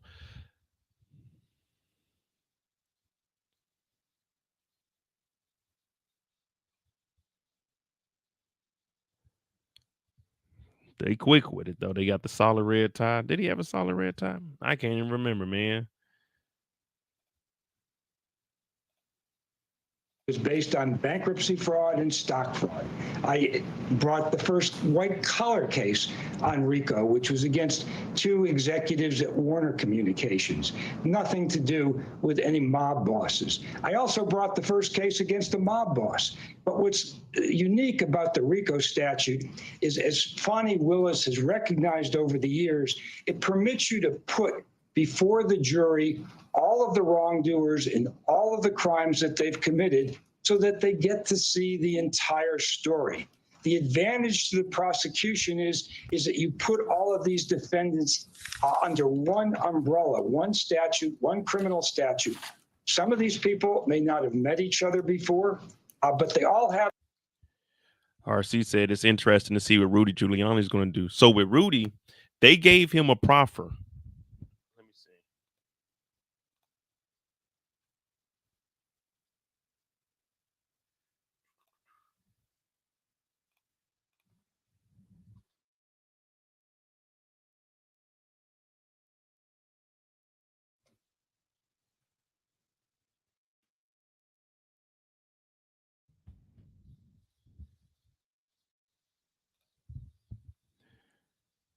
So we don't know exactly what Rudy's going to do yet, but in one of the cases, Feds interviewed Rudy Giuliani under proffer agreement. Yeah. So one of these indictments, he already had a proffer agreement. And usually with the proffer agreement, now I'm not saying that this is what his did, but usually it's like, hey, I'm gonna tell you some stuff, and you know what I'm saying, what can you do for me? You know what I'm saying? Is I scratch your back, you scratch mine. Rudy interviewed with federal prosecutors investigating Donald Trump's push to overturn the election. Yeah, it was Trump's push to overturn the 2020 election was carried out under a proffer agreement, which often foreshadows a cooperation agreement. The New York Times reports. Under such signed agreements, the subject of a criminal investigation shares information with prosecutors with the understanding that it generally will not be used against them in the court. So, like I said, Rudy already got his proffer in on one of the cases. And it's just, I'll tell you what I did, but they're not just going to want to know what you did, Rudy. They're going after Trump. So we want to know, what did you do by the orders of Trump? We know you did some fucked up stuff, but what did you do that Trump told you? The Times says prosecutors working for special counsel Jack Smith grilled Giuliani about another lawyer, John Eastman. John Eastman, if y'all don't know about John Eastman, he's in on it also. Now, John Eastman, he's been a ride or die for Donald Trump. He's been messing up. He's been going online and he's been saying some stuff on TV, like talking to CNN, doing interviews with MSNBC. He slips up every now and then and gives up some valuable information. But if they're asking Giuliani about Eastman, that means whatever case that John Eastman is in is bigger than the one that Rudy Giuliani is in. So they want to try to make that case more solid. You see what I'm saying? So all of this is just working together, and it's just stacking on top of stacking on top of stacking on top of stacking on top of more bullshit. So that's why I say, man, it's going to be a while, but each one of these cases are just waiting. Once you get some information, let us use that so we can build that information with our information, and we can go for the big dog. See, man, it's just slowly unraveling. About another lawyer, John Eastman, and his role to plan to create a fake slates of electors who pleaded featly for Trump in the states won by Joe Biden. Basically, he was making a fake electors to go down there and say, nah, that didn't count. We're not using that right there. And it was several of them. They already been arrested for that. And they were the ones telling on John Eastman, saying he's the one that told them. So if they can get that to Eastman, if Giuliani can confirm all of that, get that to Eastman, and then Eastman will give up information on Trump. It's just, like I said, man, it's just a ladder. How high can you get on it before you knock it down? Let me see. The appearance was entirely voluntarily and conducted in a professional manner, Ted Goodman, a political advisor to Giuliani, told the Daily Beast. Now, This is what lawyers always do. The appearance was entirely voluntarily and conducted in a professional manner. Now they're trying to make it seem like we just came up there to see what the information they had, but that's not. If they put it up, if that was the case, it would have just been a meeting between the two. But a proffer agreement being signed up under there, that's the beginning steps of actually giving time off for the shit you know. So I mean, they try to fool you with these little words. Uh-oh, this is it. Taking this in, and Gabe Gutierrez, I think you probably are able to see it here. This is something that from this minute on will be not just a legal issue for the Mad former face. president, but a political one. And I'm saying on both sides of the aisle here, Gabe. Yeah, that's exactly right, Hallie. And you just spoke with the Donald Trump surrogate saying that, Democrats will point to this and look at the image in front of you and say that a person in this Damn, they position done got should not be Donnie. president of the United States. However, Mr. Trump supporters, and we spoke with many of them who are here today, and they say this is evidence, as they see it, of a weaponization of the legal system in this country. And as you see it right there, it is incredible to look at. A former president of the United States facing multiple felony counts, sitting for a mugshot, something that happens every day here at the Fulton County Jail around the clock. There will be more defendants that go through this process in the coming hours. There will be more that do it in the coming days and weeks, but never has there been a defendant quite like this one. And the enormity of this, it should not be glossed over, as you guys haven't, but the former president of the United States sitting for this mugshot. And I can tell you, I did see the former president back in New York. Still photographers were allowed in for a very brief time to capture an image of Mr. Trump when he was in that courtroom up in New York. Fuck that. Let's see what Fox got to say about it.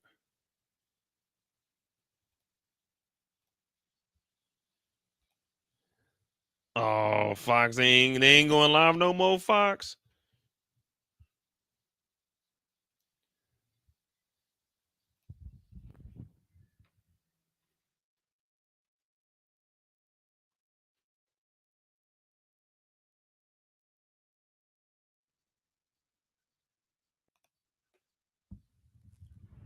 I think that's the one we were watching. Yeah, Funny, he was treated as a common criminal. He was just like any of these other alleged criminals, these defendants here. And part of that is one of the questions that I think we have, and Catherine is joining us here, and I would wonder about this, right? He did not have his mugshot taken in these other three cases that he had faced. Largely, the speculation was because he is so recognizable. Everybody knows what Donald Trump looks like. That's not an exaggeration here. Why, in this instance, look at this silly fool, do you suspect that they moved forward with this particular piece of the booking procedure? Well, I think it was very important. The sheriff in this case said, we're going to take his mugshot because we do it for everyone. So in many ways, that's a statement that's equal justice under the law. And maybe he should have had it taken in Manhattan and Miami and in DC. I mean, yes, the purpose of the mugshot is, in case you flee, and he's clearly not going to flee, but all over the country, as your reporter said, and in every courthouse, defendants who are charged with criminal crimes, all of them have their mugshots taken. So he should have, just like every other defendant in this country. He's already getting special treatment because other defendants who had 4 open indictments would not still be free.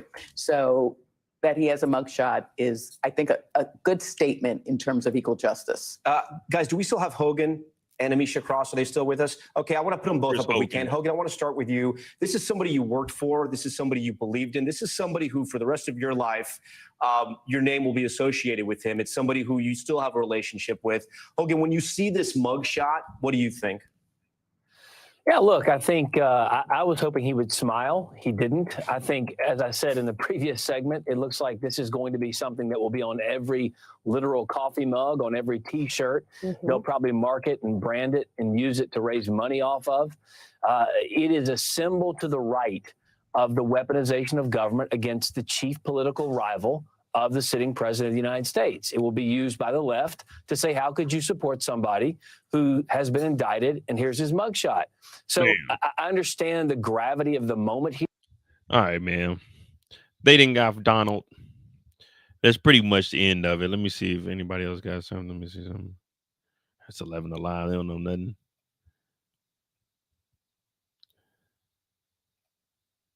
plane heading back to Newark Liberty International Airport, but that is his mugshot taken today at the Fulton County Jail.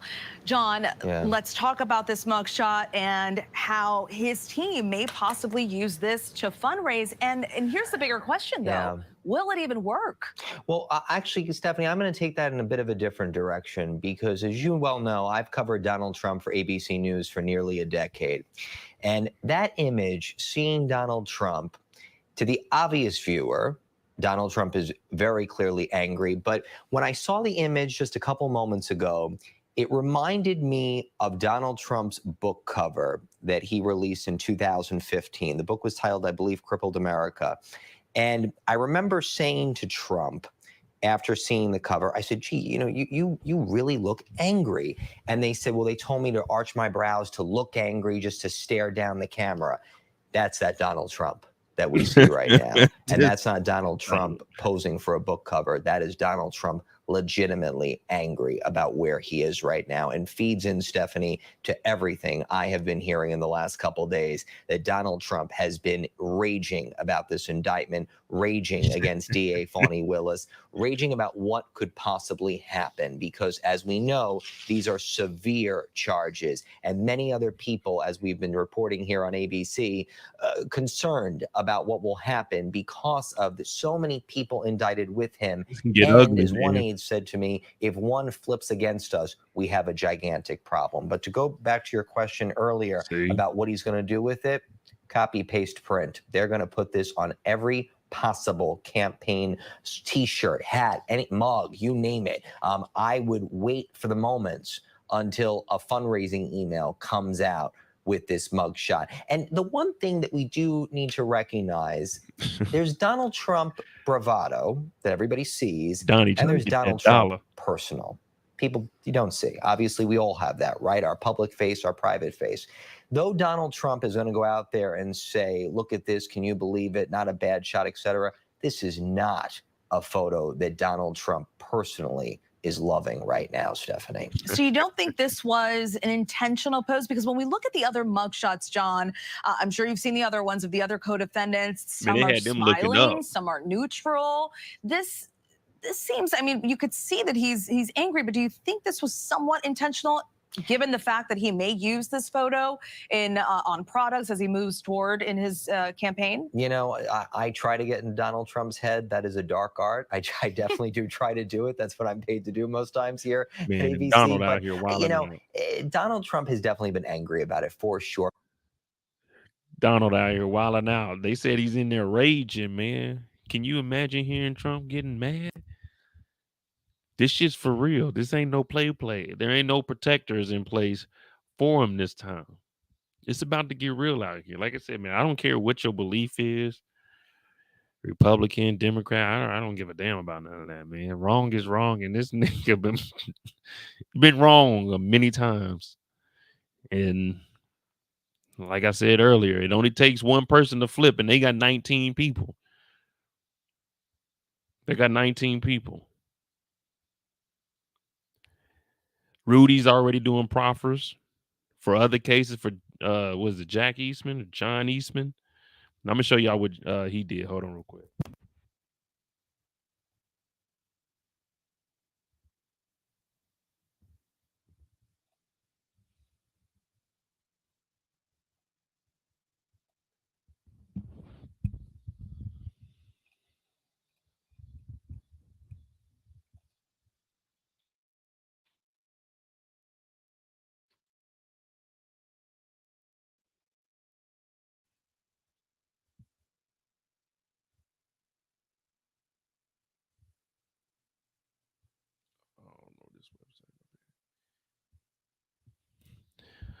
Attorney John Eastman surrenders on charges in Trump's Georgia. Damn you, Georgia. Georgia's 2020 election. Let me see. John Eastman, who pushed a plan to keep Trump in power, turned himself into authorities on Tuesday. He was booked and expected to have an arraignment in the coming weeks. He was indicted last week with 17 others, alongside of Trump and 17 others. Trump's bond is $200,000. He was surrendered. Oh man, this ain't telling us what he's in trouble for. Oh, here we go. A former dean, a Chapman University Law School in Southern California. And that's the bad part. What up, Kendall? That's the bad part. These people get these degrees just to do silly shit like this. He was the dean of Chapman University Law School, and he didn't know that all this was illegal. Well, he did, but that's what I say. John, what is his name? John or Jack? John. So John, he's a ride or die for Trump, and that's what I say. They trying to get him because they know Rudy's gonna be an easy flip. But if they can get John to tell, that's where they winning at right there. But Eastman was a close advisor to Trump in the run up to the January 6, 2021 attack on the U.S. Capitol by the president's supporters intent on halting the certification of Biden's electoral victory. He wrote a memo. He wrote a memo. John Eastman wrote a memo laying out steps Vice President Mike Pence could take to stop counting the electoral votes while presiding over Congress joint session on January 6th to keep Trump in office. He wrote a memo, y'all. He wrote it down on a piece of paper. This is what we can do. After the 2020 election, come on, man, we're going to decline this. After the 2020 election, Eastman and others pushed to put in place a slate of alternate electors, falsely certifying that Trump won and tried to pressure Pence into rejecting or delaying the counting of legitimate votes for Biden.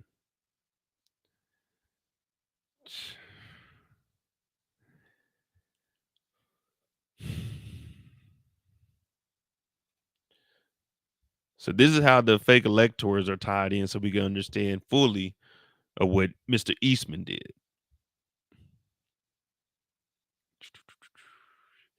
Deeper into electoral. Electors in 7 battleground states signed certificates falsely stating that Trump, not Joe Biden, had won in their states. So these electors right here in 7 battleground states, oh, they got in trouble for this. They got in trouble for this also. They mailed those certificates to the National Archives in Congress, where they were ignored because they knew that they were bullshitting. See, no one that supports Trump will tell you that electors in these states that already got in trouble for this, they lied and sent in false certifications. You see what I'm saying? They won't bring this up. Like, these people already been in trouble for this. These fake well, these were the real electors. But then after that, this is where Eastman gets in trouble. So these were the legit ones. They sent in, hey, here's our certifications, our certificates for this. This is what it is, but those were false. Now, those certificates are getting a second look from lawmakers as they conduct an expansive review on the riot. More than a dozen people have been subpoenaed so far. Here's a look into the scheme and how it unfolded. Electors are people appointed by the state parties sometimes before the general election to represent voters. The job is often given to current and former party officials, state lawmakers, and party activists. The winner of the state's popular vote determines which party electors are sent to the Electoral College, which convenes in December. Basically, everybody goes up there, hey, my state, this is what happened. Joe Biden got it. Well, he won it.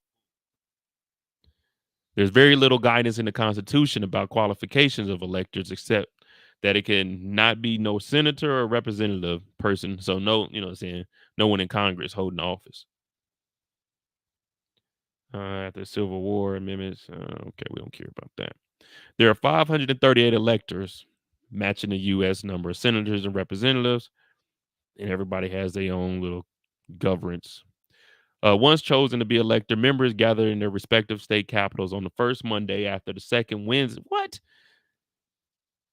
Meetings gather in their respective state capitals on the first Monday after the second Wednesday in December.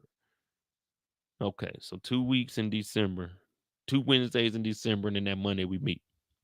Each elector gets 2 votes, one for the president, one for the vice president. All right. Those get mailed off. So that's what the electors are. Boom, we got that. Well, several states, they sent us some bullshit. Let me see. That's just how they count them. Boom, they count them, and then not Joe Biden, but Mike Pence was supposed to certify them. Here's what Jack Eastman and them were doing. On December 14, 2020, Democratic electors in key swing states met at their seat at the state government to cast their votes. Republicans who had been electors had Trump won gathered as well. So the Democrats that won, they went up there, but the electors from the Republican Party also showed up, but they're not supposed to be there because they didn't win. They declared themselves the rightful electors and submitted false electoral college certificates declaring that Trump was the winner. And this happened in Arizona, Georgia, Michigan, New Mexico, Nevada, Pennsylvania, and Wisconsin.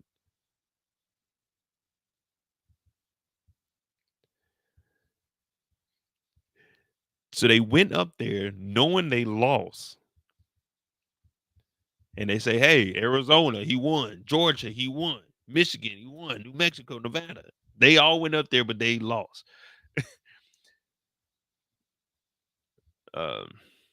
Those certificates from alternate electors in 7 states were sent to Congress. Several of Trump's Republican allies in the House and the Senate used them to justify delaying or blocking the certification of election during the joint session of Congress. So now we're up to the next level. We're up to Congress, the Senate, and the House of Representatives.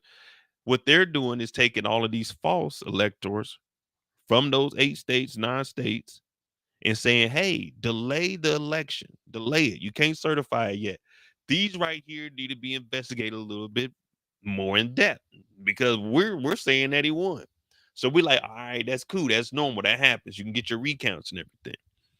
But we're about to see that all of this was bullshit and people knew it. On two of the certificates from New Mexico and Pennsylvania, the fake electors added a caveat saying the certificate was submitted in case they were later recognized as duly elected, qualified electors. So in New Mexico and Pennsylvania, the fake electors, these are the ones that John Eastman, he allegedly sent them up there to say that, hey, these false certificates that we got are actually the winners. Now they're trying to say, Rudy Giuliani, if you know that John Eastman told them that, did Trump tell him that? You see what I'm saying? They're trying to climb up the ladder as much as possible.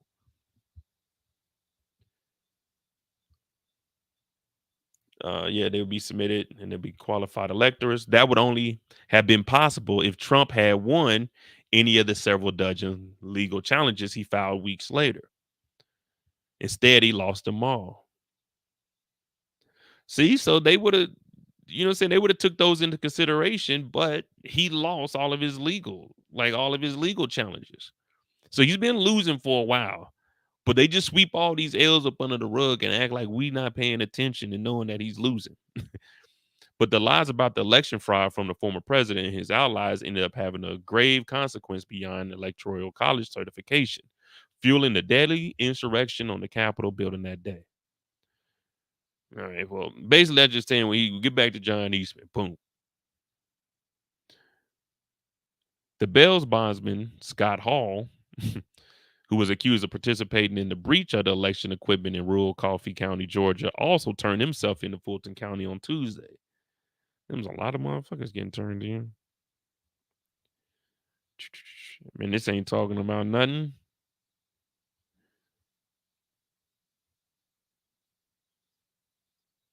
But yeah, I mean that's pretty much it about John. So it's a lot of stuff going on here, but it's bigger than what you think, and it's gonna take a while before all of this gets on. A lot of it probably. Donald Trump angry about the indictment against himself, but angry about all the other people that have been pulled into this, because obviously now the big concern is twofold for Team Trump, right? All the legal bills that everybody is going to look to see Donald Trump and others pick up. We know that Rudy Giuliani, among others, have lobbied Donald Trump to help pay for their legal defense, but also for Team Trump, how to keep all 19 on the team. So the biggest concern right now, from what I am told, is that if any one of those other 18 co-defendants flips against Donald Trump, that they know will make the case stronger against the former president and just make things all the more difficult.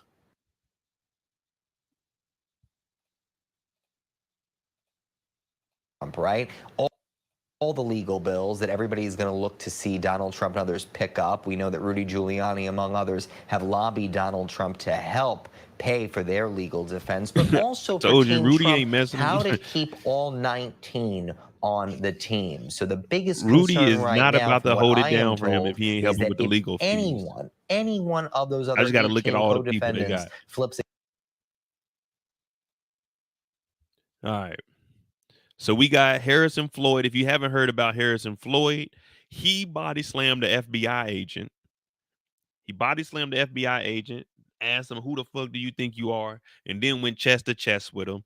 He's locked down. He used to be the president of Black Voices for Trump, but his ass ain't none of the blacks for Trumps or the niggas for Trumps that were outside. Nobody mentioned Harrison Floyd's name because it turns out Harrison Floyd assaulted an FBI agent. Harrison Floyd ain't got no bond. His ass is in here. He's stuck. We know about Rudolph Giuliani. He ain't got no money. He was begging Trump to pay for his legal fees, but Trump ain't fucking with him. We talked about John Eastman.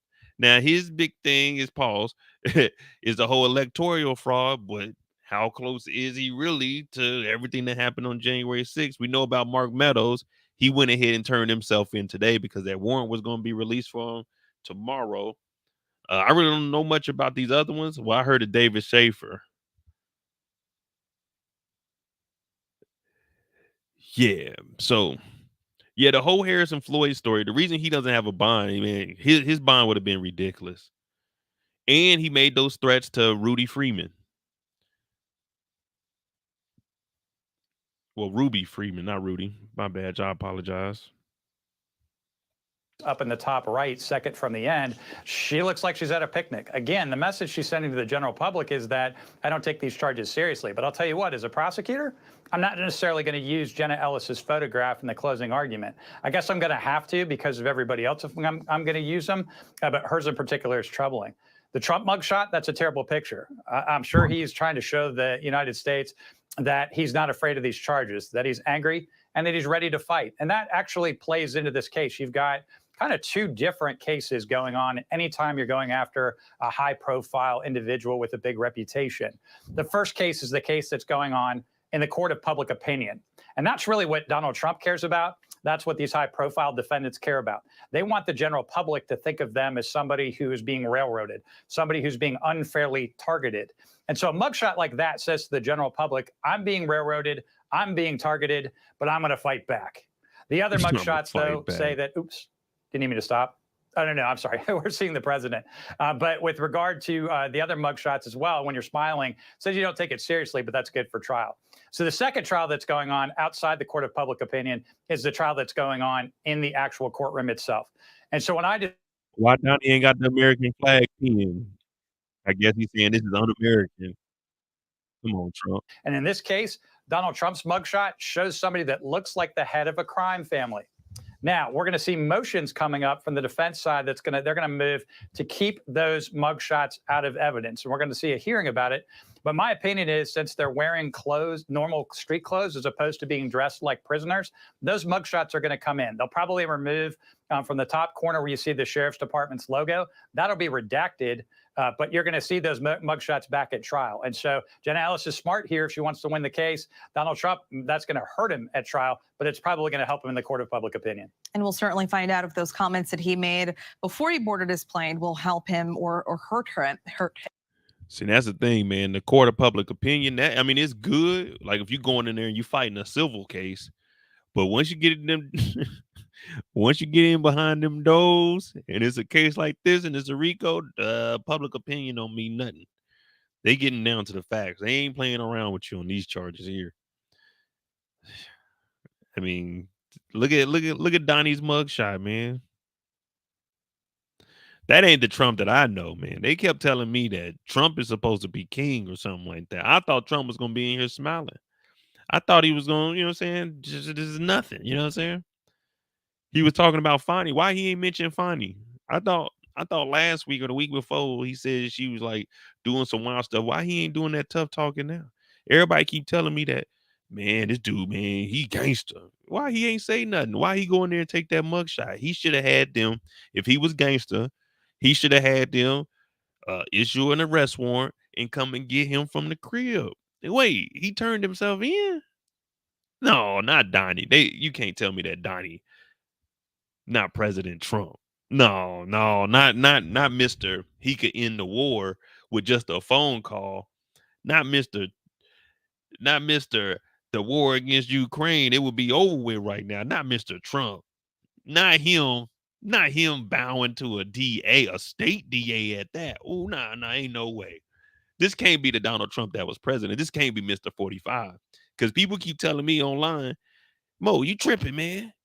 Trump in 2024, man, he gangster. I didn't see him being gangster here. I thought he was gonna be flipping off in the mugs. I thought he was about to be gangster. That's what they kept telling me. They said, "Oh, you can't get Trump, man. Whew, he ain't did nothing wrong." I was like, "Damn, for real?" Then someone called me today and said, "Mo, guess what?" I said, "What happened?" They said, "Man, you know they about to have him get a mugshot." I said, "Nah, he ain't doing no mugshot." They kept saying he ain't gonna get no mugshot. He Donald Trump. He ain't get one in New York. He ain't get one in Florida. I said, "Man, damn, they ain't gonna get him no mugshot." Turned out today they didn't give him a mugshot. I thought they told me, they keep telling me, "Mo, you don't even know, man. Life was sweet, baby. Life was sweet when he was in office." I said, "Damn, for real?" I mean, I served up under him. You know, I salute you. I served up under him when I was in. I ain't got nothing. I'm just saying what he doing right here. I thought that the guy they were telling me was my commander in chief, bad motherfucker. They told me he ain't listening to nobody. They told me he ain't lose that election. If he ain't lose that election, I thought he was gonna go in there and say, "I'm not taking no mugshot. What are you guys doing? What are you guys doing? I got the biggest support system outside. They never seen a president like." I thought he was gonna go in there and talk his way out of it. They said, "No, no, Donnie, it don't work like that." What up, Eric? They said it don't work like that, Donnie. See, down here in Georgia, we ain't got no fences around Georgia. You can go back to New York. You can go back to New Jersey tonight. But there is a thing called the gun line. Yeah, there is a thing called the gun line now. We ain't got no fences down here in Fulton County. But we gonna get a mug shot. We gonna let everybody know we got a mug shot. And you can go on back home. But that Rico, it hit a little bit different. It ain't regular speeding tickets, you know what I'm saying? This ain't no silver case, like a defamation case. You got another one with Eugene Curl because you lost the first one, and then you went and said that she was still lying, so you about to lose this next defamation case. Like, it's just piling up on you, Trump. They keep telling me that he's a bad man. I said, let me take a step back and observe. Because this mugshot don't look bad to me. This ain't scaring me. Is, fast forward to some point where in any of these cases, Trump is convicted and faces actual jail time.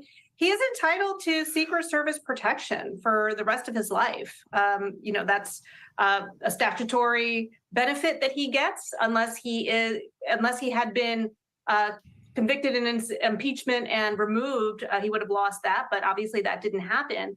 So, we're looking at a future where what would that look like? What happens when a former president who's entitled to Secret Service protection, gets convicted and goes to jail? These are the kinds of things that we're facing now. It's very far down the line, but we are now looking at things that we may not have ever imagined before, like having a former president have a mugshot released.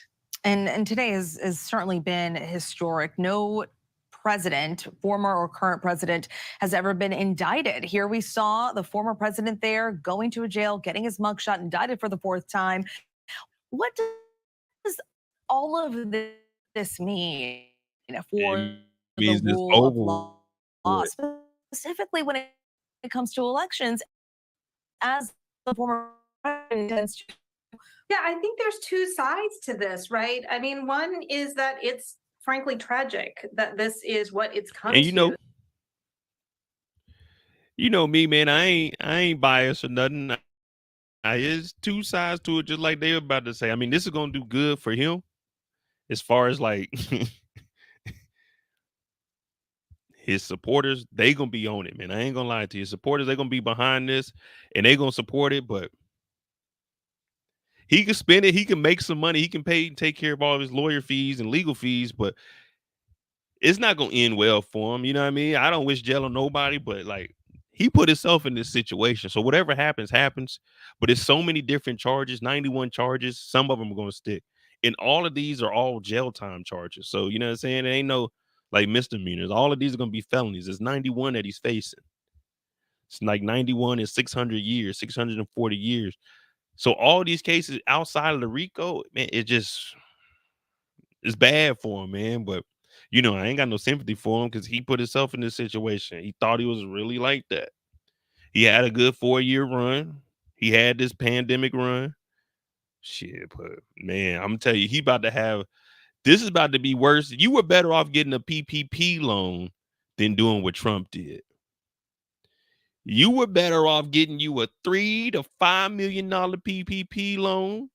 Make sure you put up $4 million of it because you're gonna have to do a little bit of jail time. But most of the time they'll say like your restitution was only, if you got 5 million, maybe like 700 to $1 million. You were better off getting the PPP loan and not paying it back because what he's about to do is over with. Well, of course he's older, but still, every single one of them are about to let him hang. Hey, hang him out to dry. Hey, what you need to know on Trump? Oh, yeah, Trump. I remember one time doing lunch, he was telling me some confidential shit. Telling me he wasn't supposed to tell him, but he told me anyway. Yeah, man, they telling everything now. Ain't no coming back. This is going to be shared on social media. As John said, it's going to be put on T-shirts, etc. But this is just the beginning. It looks like the rest of the proceedings here in Georgia are going to be televised. And Damn. I'm old enough to remember the O.J. Simpson case, which riveted the nation. And since then we have had lots of celebrity trials and all these things.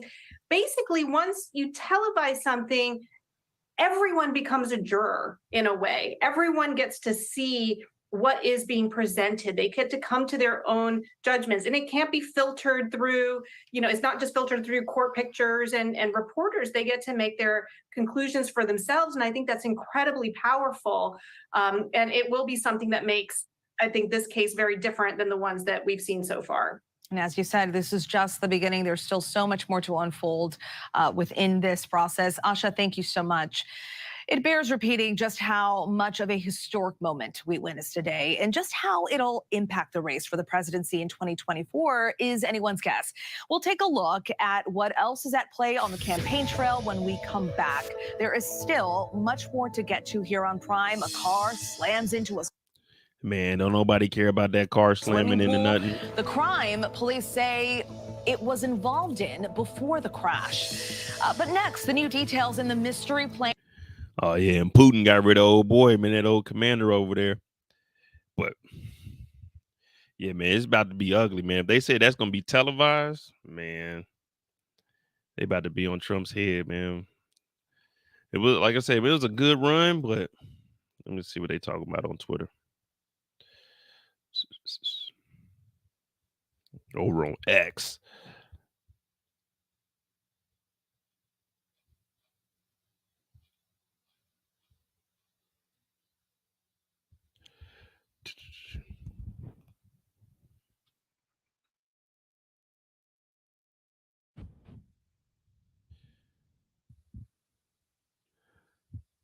Damn.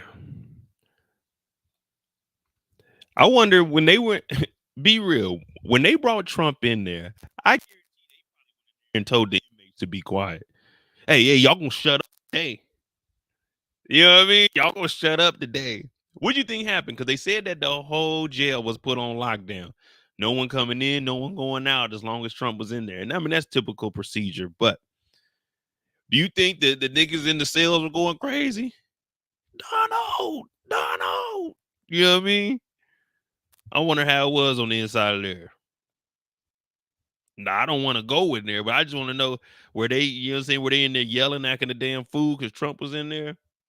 I know he didn't see none of them, but they should have did his. They should have did like his fingerprints and shit inside of one of the goddamn the pods, one of the dorms. Damn,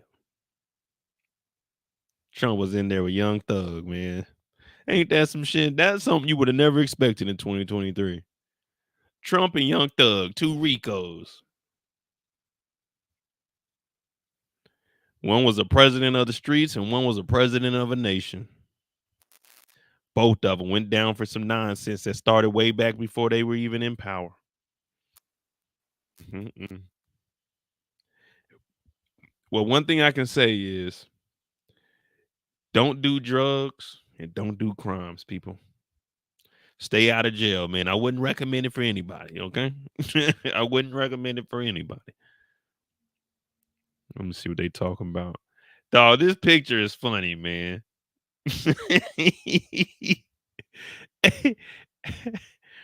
Hey, look at this picture. Hey, nigga. Hey, they say he was in there motherfucking raging, man. He didn't want to come down here. Finally, Willis got the best of him. Right now, she's up 1-0 on him. He released that little statement saying that she may have possibly been messing with somebody allegedly in the Young Thug Rico case, but none of that mattered. That nigga was talking shit on TV. None of that mattered. This mugshot was dropping today, brother. Oh, yeah, and happy birthday to my mom. Mom, they got Donald Trump. Happy birthday, Ma. 8/24. No, shout out to Kobe. It's Kobe Day too, but my mama was born before Kobe, so this ain't Kobe's day in my book. It's my mama's day. But shout out to Kobe, R.I.P.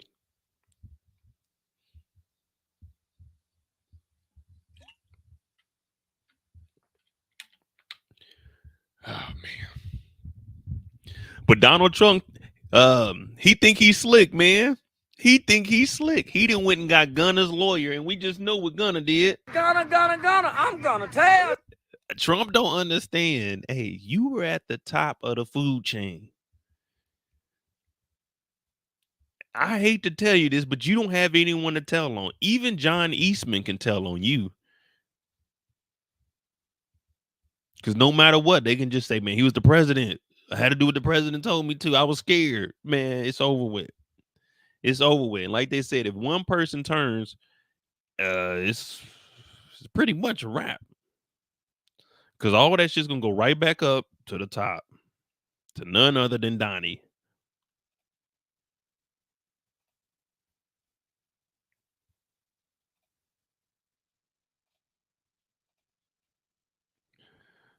Dang, man, they keep going off a lie, man. Do you believe in human behavior is causing climate change? Raise your hand if you do. Well, look, we're not school children. Let's have the debate. I mean, Trump can't snitch his way out of it. No, he can't, man. He what? Look, all these people up here for this GOP debate. You know what they were doing at the GOP debate? They were all waiting for today. Each and every one of them were waiting for today. Because that means they are one step further away from Trump. And now they can use that as leverage. Because one of these fools, well, I'm not going to call them a fool because they're going to become the president. And I got to respect the president. You know, you might not respect them, but you got to respect the rank. But one of these guys or ladies, I don't know if it was a woman up there, they going to be... they gonna be on the ballot. One of them are gonna be on the ballot. If I had to choose one out of all of them, choose one of the lesser evils, I would go with Chris Christie out of old boy DeSantis and Pence. I'd probably go with Chris Christie. Because at least he knows right now what's going on. Because even he said what Trump was doing is wrong. But he would at least try to do things by the book because he already knows how much effort that they're going to put out there to try to get somebody. So Chris Christie's, in my opinion, will be one that'll be, you know what I'm saying? Like, hey, he could probably make a change or a little bit of a change for the better for them. You know what I mean? But other than that, man, DeSantis, that's gonna be some wild shit if DeSantis makes it. You think so? DeSantis, you think Trump is bad? DeSantis, if he made it to president, nigga, he's gonna be trying to one up everything Trump did. He's like in the shadows of Trump right now. You know what I mean? Everybody they fuck with Trump and he trying to get in there, but Trump will bring him close when Trump needs him. But whenever he needs support from Trump, Trump be like, nigga, fuck you, DeSantis. DeSantis. Hell no. Yeah, man. It's gonna be ugly, but I'm definitely gonna be here for this RICO trial. Oh, this is gonna be lovely. We're gonna be watching this thing. We're gonna be like, damn, man, who would have ever thunk it?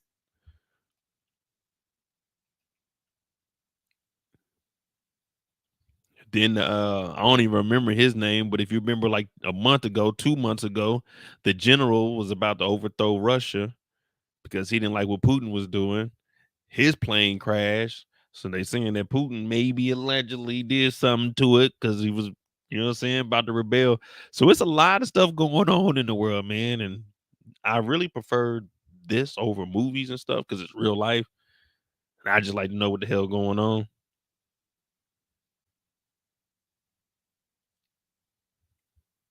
Damn, a shooting suspect. Damn. But yeah, man, that Cook's Corner. Damn, that's a lot of shots. The hell was this? I ain't hear about this. Night. That's that biker gang. Never mind. Corner bar to hear a live band and enjoy spaghetti night. When authorities say John Snowling started shooting, striking his estranged wife Marie in the face. She was rushed to the hospital in critical condition. Mr. Snowling, the suspect, then started randomly shooting at patrons within Cook's Corner. There is a massive police presence by the Orange County Sheriff's Department. Sources tell ABC News investigators believe when Snowling was out of ammo, he ran to his vehicle. Orange County Sheriff's deputies had arrived on scene confronting Snowling against his truck. The suspect began firing multiple rounds at our deputies. Multiple deputies were involved in the shooting, and we do know and do believe that it was a gunfire from those deputies that ultimately took the life of the individual. Tonight, the sheriff crediting his deputies' quick response for... Man, that ain't what we came here for. Breaking news and the biggest stories of the day. How long do I think Trump's case will last? Well, if they get a set date, like in March or something, I mean, you're gonna have to do the jury selection with that also. But they'll probably have it scheduled for maybe 2 months, maybe 3, depending on. Well, I know the Florida one is gonna take forever because they got like 119,000 documents or pieces of paper that they got to go through. So they probably set that RICO out for probably about a 2-month case or like 2-month trial, maybe 3. I mean, I wouldn't even know, man, to be honest with you. Like, I can't even gauge. I don't even. We waiting on Young Thug and them, and they've been in this thing since last year. So, you know what I'm saying? There ain't no telling. But if they want a speedy trial, Trump's gonna want to speed that up so he can actually be out there on the camp because he's gonna have to be in trial for these. It's not like, I mean, he'll be able to probably go home during his case, but he's gonna have to be there every day. So it's not like he can travel and get on the campaign trail. You know what I mean? Start raising money. So yeah, people saying that they'll support him and stuff, but you got to remember, out of sight, out of mind. After a while, it's like, man, he been in this court case and it don't sound too good for him. So why would you know what I'm saying? People gonna start thinking, why would I waste my vote if they about to lock his ass up? So I mean, it works both ways for him though. So you gotta be real about that. It will help him, but as more and more information gets exposed, or we even see the unthinkable, him telling on other people, like, you know what I mean? He started telling on other people that ain't even got nothing to do with this. You see what I'm saying? Like, hey, look, all right, I'll do some shit with the RICO, but look, there's a couple other billionaires that were doing this. You see what I'm saying? So you never know what can happen. But I think Fonnie Willis is gonna try to give him jail time. She don't give a fuck. Might as well. You'd have made it this far. You know what I mean?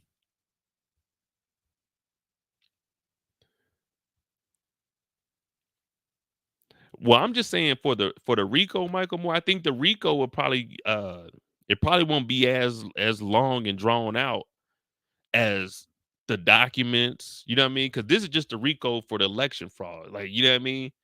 It's not gonna be too drawn out because once you start getting everybody to start telling, boom, now it's just y'all versus Trump. And now how can you refute the cause? You see what I'm saying? So I don't think they would probably schedule this for probably like 2 months, probably 2-3 months. Now it might take a well, I won't say it's gonna take a year to start because they're like I said, they're trying to get it pushed back to January 2026. Oh, let me see.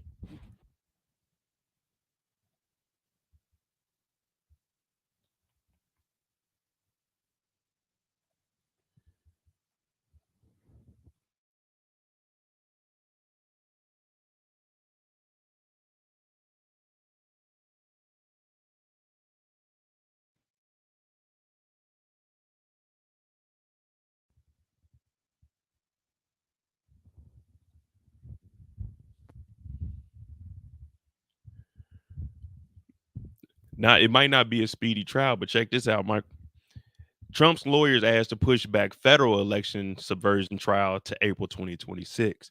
So this isn't for the RICO because the RICO hasn't nothing's been set in stone yet. Like he hasn't had his arraignment to let him know, all right, this is when we're gonna do court, say figure out some dates and stuff. But in the federal case, they asked to get it pushed back to April of 2026. And if the judge don't want to push it back, the judge has the last say so on all of this. So you can put in the request. I'm trying to file this motion. Can we get it extended? But if the judge says no, that's it. That's is what it is. So, like, look, lawyers for Donald Trump asked a federal judge Thursday to put off till 2026 a trial in the Washington charges that the former president plotted to overturn the results of the 2020 election. The suggested April 2026 date is counter proposal to Justice Department recommendation of the last week that the trial should start January 2nd, 2024. Special counsel Jack Smith is expected to oppose the request. Blah, blah, blah. The question is ultimately up to the U.S. District Judge, who is expected to set at least a tentative trial date during an August 28 court hearing. So that means Trump and them are already trying to file a motion before they get the original date. Jack Smith is trying to get it started in January. So if the judge declines, we're gonna find out on the 28th. But if the judge says, no, we're not going to the 2026, we starting on January 2nd, get it together, then that is what it is. Like it's the judge's decision. So it might not be a speedy trial, but they about to push this. they making sure that this one going down. They said, no, we ain't drawing it out. No, no, no, no, no. So we'll see. They said Judge Tanya Chutkin, they said she's pretty good. I think they said she was appointed by him, but they said she does a pretty good job. Let me see. Yeah, I think she was appointed by Trump. Is it this case?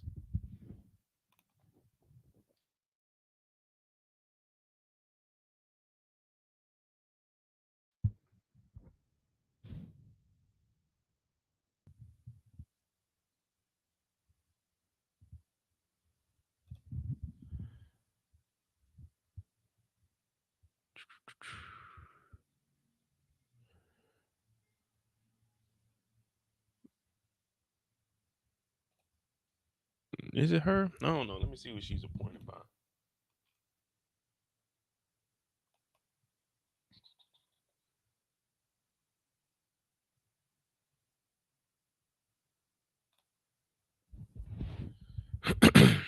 Oh, she was okay. She was by Obama. There, I think it might be the judge in Georgia, but one of these judges that are presiding, not a he, I think it might be a she, but one of these judges that are presiding over one of his cases, I think it might be the RICO case, was appointed by him. Now I thought it was her, but this isn't her. She was appointed by Obama, but they said she's been giving out tough sentences to the January 6th attackers. So let's see what they got to say about her. See how Judge Chutkin. Yeah, that's her name. Judge Chutkin.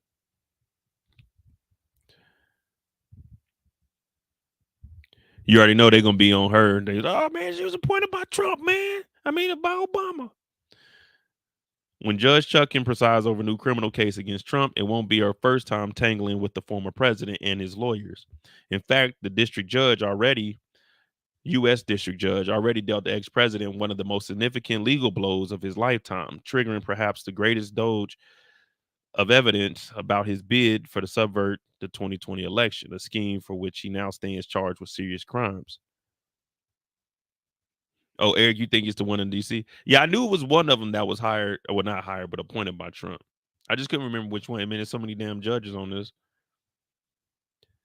The Obama-appointed jurist ruled in fall 2021 that the House January Select Committee could access reams of Trump's White House files, a ruling that was subsequently upheld by an appeals court and left undistributed by the Supreme Court. That evidence, call logs, memos, internal strategy papers, and more from the desk of Trump's most trusted advisors.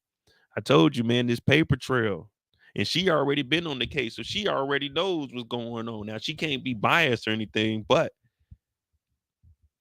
just like in the court case, you can refer to other court cases. Oh, yeah. If you've seen this once, hey, let me revert back to that. Let me see. Okay, let's see. So, damn, this is going to be ugly for him here. Damn, all right. This became the backbone of the committee's evidence and shaped most of the public's understanding of his effort to seize a second term he didn't win. Much of the evidence resurfaced Tuesday in a special counsel, Jack Smith's 4-count indictment of Trump, which referenced call logs and White House records that were already familiar to Americans who tracked the January 6th committee proceedings. Chutkan was randomly selected Tuesday to preside over Trump's latest criminal case, his third in the last 4 months. Now, they can't say, oh, man, they put him there because, hey, man, it's just how it rotates. The Supreme Court judges, well, not the Supreme Court, but the U.S. District Judge, hey, it's just this is your case this time. Unfortunately for Trump, she already been on one of these cases. Presidents are not kings, and Paintliff is not a president. Dang. Okay. Presidents are not kings. Man, that dude tried to tell us earlier, man, Trump from king, make him king. And the Paintliff is not president. She wrote in a 2-year-old ruling, a rebuke that is sure to echo as she prepares to preside over the newest criminal case against the corrupt. Oh no, my bad. I apologize. Current GOP. I ain't got my glasses on, man.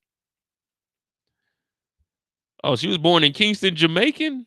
I mean, Jamaica. Dang. Hey, shout out to her. She was born in Kingston, Jamaica, came to the U.S. for college as a teenager, attending George Washington University, then law school at the University of Pennsylvania. She spent more than a decade as a public defender in Washington, D.C. So she was getting people off for 20 years, y'all. So she knows both sides of the law. Damn. She later worked for a law firm. I ain't even about to try to Boyes, Chiller, and Flexner before being confirmed as a federal judge in Washington in 2014. Damn. Well, this ain't looking good. Oh, no. I was wrong. Look, it says in the court filing Thursday evening, Trump lawyers say that the years-long delay is warranted because of the massive amount of information. Now, you know me, I don't be remembering everything. I just knew it was a lot of paper, but I was definitely off. I was only 10% of what they were talking. The massive amount of information, prosecutors have already produced more than 11.5 million pages they have to review. And because of scheduling conflicts with other criminal cases Trump is facing. Oh, okay. See, that's where I was getting the number from. As it stands, they would have to review about 100,000 pages per day. I knew it was something to do with 100,000. Damn. As it stands, they would have to review 100,000 pages per day in order to meet the Justice Department proposed date for January selection. If we were to print and stack out 11.5 million pages of documents with no gap in between pages at 200 pages per inch, The result would be a tower of paper stretching nearly 5,000 feet into the sky. That is taller than the Washington Monument, stacked on top of itself 8 times with nearly 1,000,000 pages to spare, the defense lawyers wrote. Now, they had someone like me. They said, Mo, we need you to go figure out this math equation. I said, all right, what you need? We need to figure out how many pages of paper equal 1 inch. Bet, I got that, 200. And we got how many pieces of paper? 11.5 million. All right, 11.5 million, 2,200 pages per inch. 11.5 million. So 11.5 million, divide that by 200 gives us this answer. Times that. That would be nearly 5,000 feet into the sky, sir. It's like, what? Because now you got to convert it from inches into feet, pause. And then you got to find something. Oh, okay. Well, we can use the Washington Monument. How tall is the Washington Monument? It's going to say this many feet. All right, well, we got 5,000 feet. So if this is that, 8 times 5, 50. So we can go 48, 6. We're just going to do an even 8. Man. But that's the kind of stuff you got to do in court. You got to break it down to the most simplest aspect that you can because you want to make it seem more important than what it is. Now, 11.5 million documents is a lot of pieces of paper. I ain't going to lie to you. That is a lot. 100,000 pages per day, man. I might read like 10 pages, 20 pages in the day, and I'm like, man, I'm good. 100,000 pages. I hope, man, give me the pages with pictures on them. Give me the doodles that Trump had. You know what I mean? Like someone was drawing on something. Let me see. Okay, what are they drawing? Oh, it's a little bunny over here. Hey, y'all, look at this one. They drew a bunny on this one. But reading 100,000 pages per day, shit.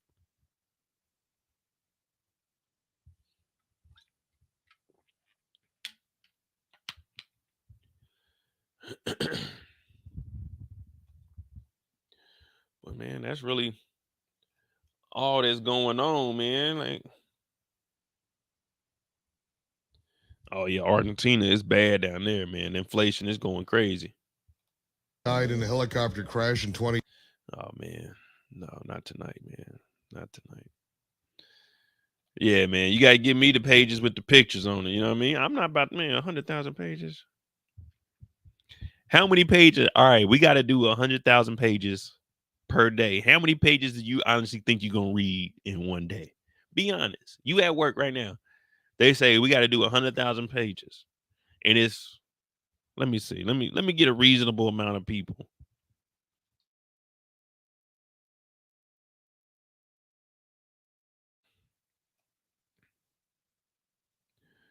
We got 100,000 pages. Let's just say it's 20 people reading. 5,000.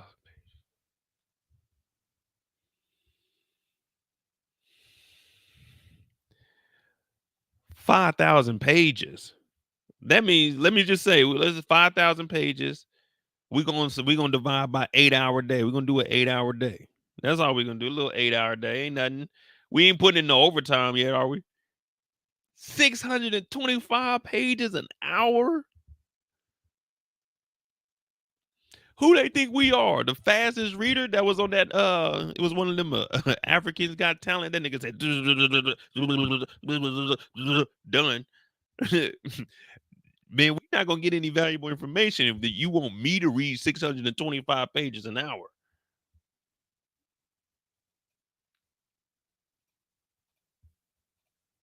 We gotta read 10 pages. Every minute, we better be on 10 pages. 10 and a half pages at that.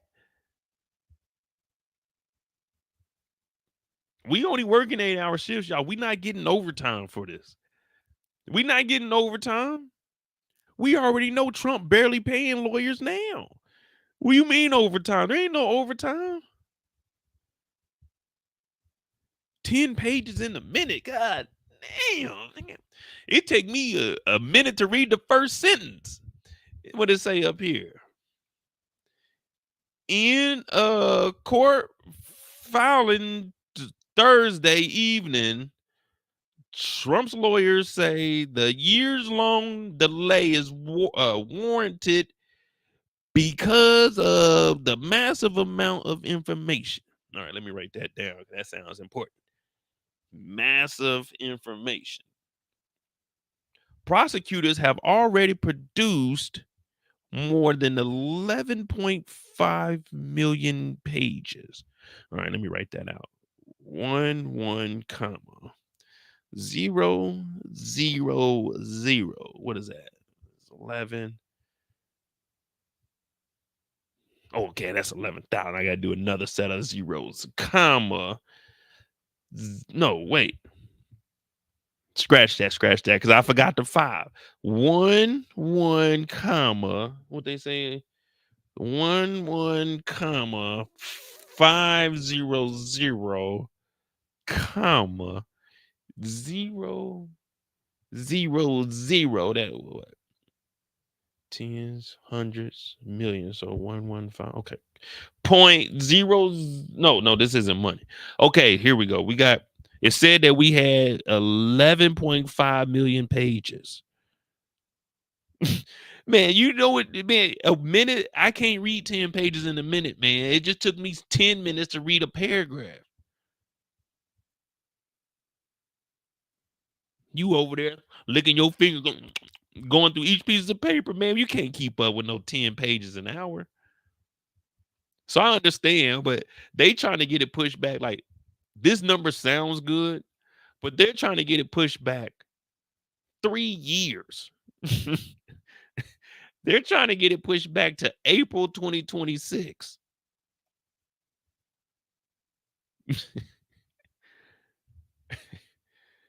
April 2026. Now that's more my speed. I can read 1 page a day, 2 pages maybe. So it'll probably get pushed back to maybe mid 2024. But they wanted it to start, man, this is how they coming with it. Jack Smith said they wanted to start at January 2nd, 2024. They said as soon as the new year hit. January 2nd is a Tuesday. The federal court will be closed on Monday, January 1st for New Year's. The court will be open January 2nd. We want to go ahead and get this trial started today.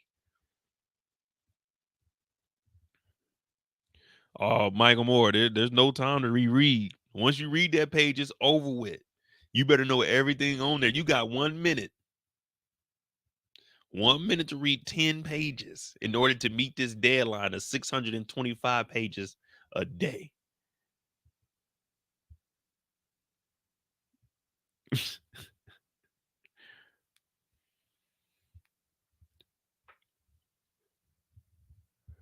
See, it ain't no fun. It ain't no fun. Remember, everyone else, he was talking about locking Hillary up for all of this. Well, the laws you put in place for Hillary Clinton, they coming back and biting you in your butt, brother. The same thing that happened with Rudy. Rudy brought in the RICO. He getting hit with a RICO. Damn. Karma is crazy, man. It does some crazy things in the world, but shoot, right now, man, they got his mugshot. I never thought we'd see the day that happened. So I had to make sure if I was gonna get back on this channel, I definitely was. But we got 2.5 hours on here, man. If you're new to the channel, if you learned anything, if you didn't learn anything, if you disagree with me, hey, man, put it in the chat. This is the more you know. I'm Mo that J. I got a little bit of free time, but this is what I like talking about here, man. This is really cool, man, you know? We're watching history unfold. Maybe one day I might be in your kids' history books, but I guarantee you one thing. I probably won't be in your history books if you live in Florida. As a black man, they're removing my history from down there, so I probably won't be in there. When they say, who was one of the people that semi-influenced, maybe not even half a nation, maybe just touched the hearts of a few people. They might have my picture in one of those history books, but unfortunately with DeSantis down there in Florida, man, I ain't gonna be able to make the history books. Damn. That was always one of my dreams. You know, growing up, looking in the history books, looking in all your books, like, hey, who they take that picture of? They just have a picture of them here. smiling one time. You know what I mean? But this is the closest I'm ever gonna get to history, man. It's Trump getting the mugshot, man. He looked upset, but I don't know. I think he gonna be all right, man. He gonna hold it down, man. I don't think he gonna say nothing to nobody. I could potentially see him throwing some people up under the bus, but other than that, I mean, who doesn't in politics? Let me see what they got to say. Damn, they didn't got him. Uh-oh, y'all. Donald Trump is back on Twitter. He is back on Twitter. Look, he already, let's see. Okay, look, he already had a website waiting. He just waited for the picture to drop. Oh, this nigga Trump, man. A personal note from President Trump.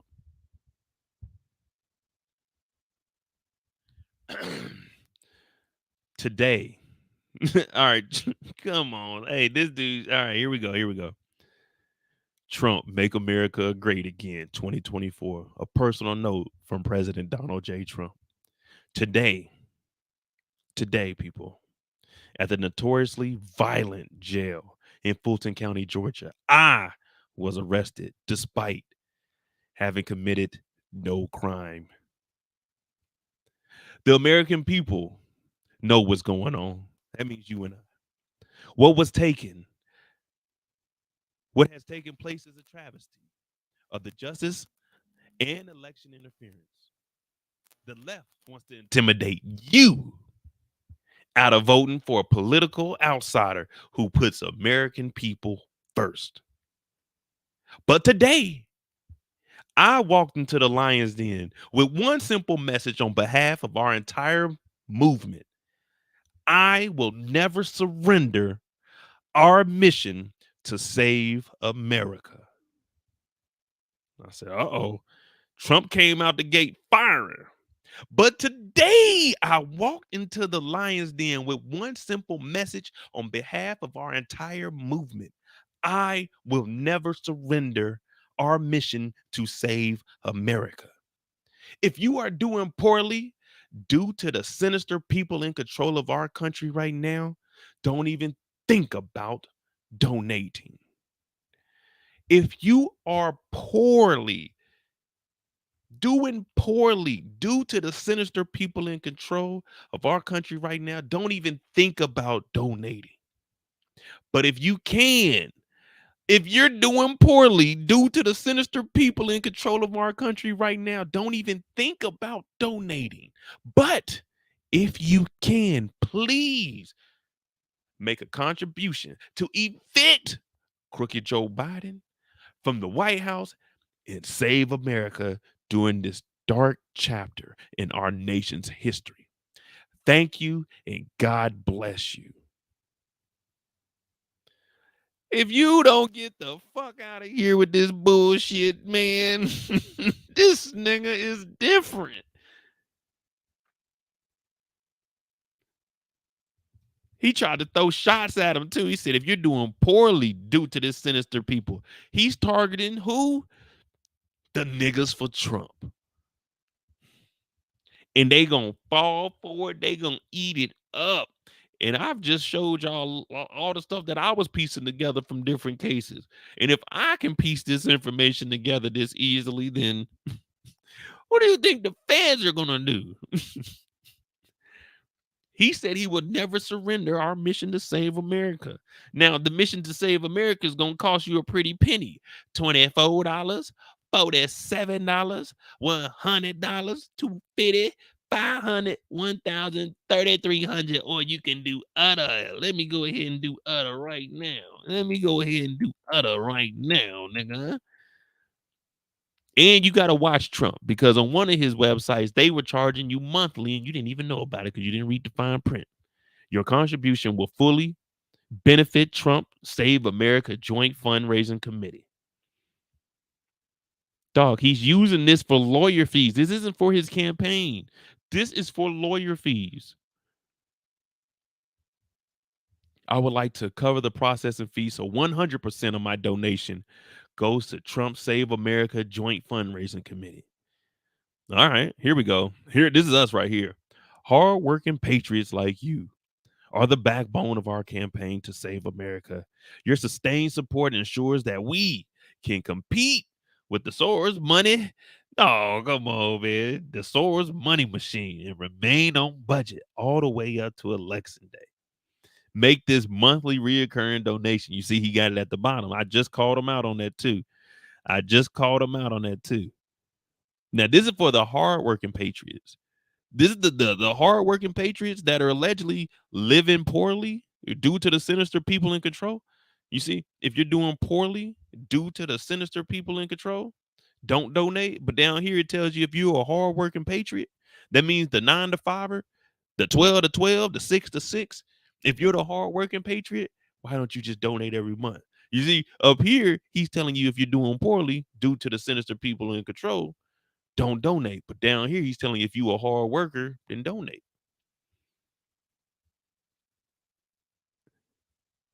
You see what I'm saying? Like, it's right here in people's face, but they don't read it that way. You know what I mean? Up here, he's telling us there's a lot of people doing poorly because of the people in control. So don't donate because you're suffering under this. So I'm gonna take over. We're gonna save America through me. But I know you're doing poorly up there, but if you're hardworking and you're still doing poorly up under here, because you could be doing poorly and be hardworking. I mean, it's just the way the world is. But down here, how about you pay that monthly? How about you pay that monthly? Hey, like I said, I don't. Hey, if you support Trump, I don't care. I don't.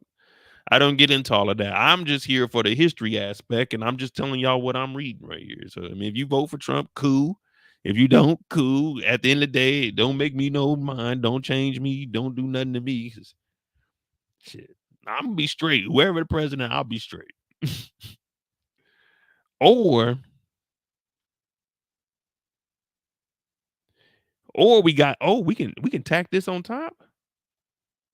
Oh wait, you can do all of this. Oh, you have to collect. What?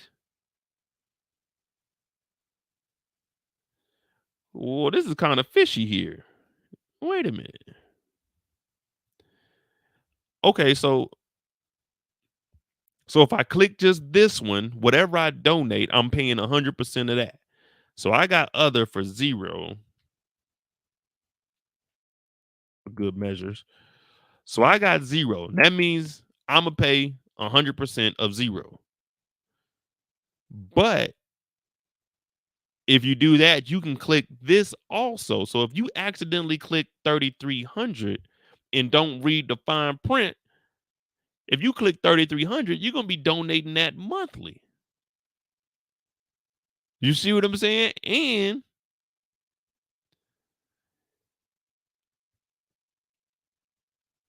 look what they do here.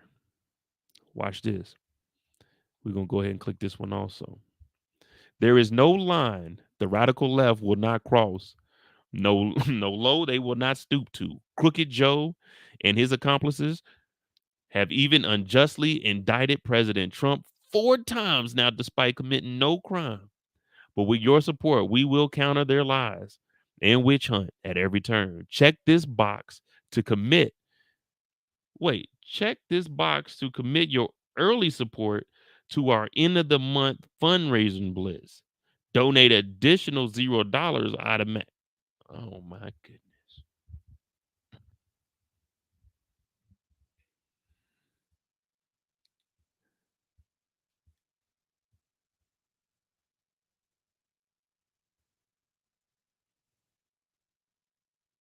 Check this box to commit your early support to our end of the month fundraising blitz.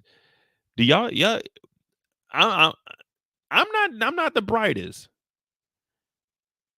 I'm not the brightest, but what this is sounding like, theoretically, I'm not saying that this is what this is doing, but just follow what I just read. All 3 of these. If you click this, each box is you paying every single time.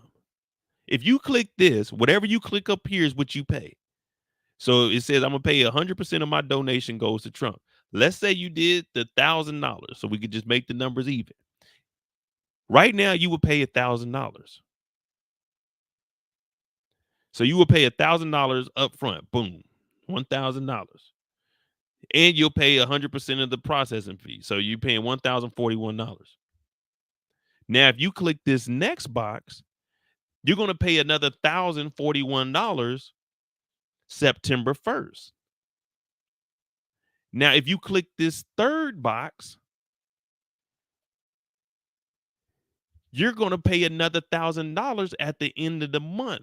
So from today to the 31st to the 1st, you're going to spend $3,000.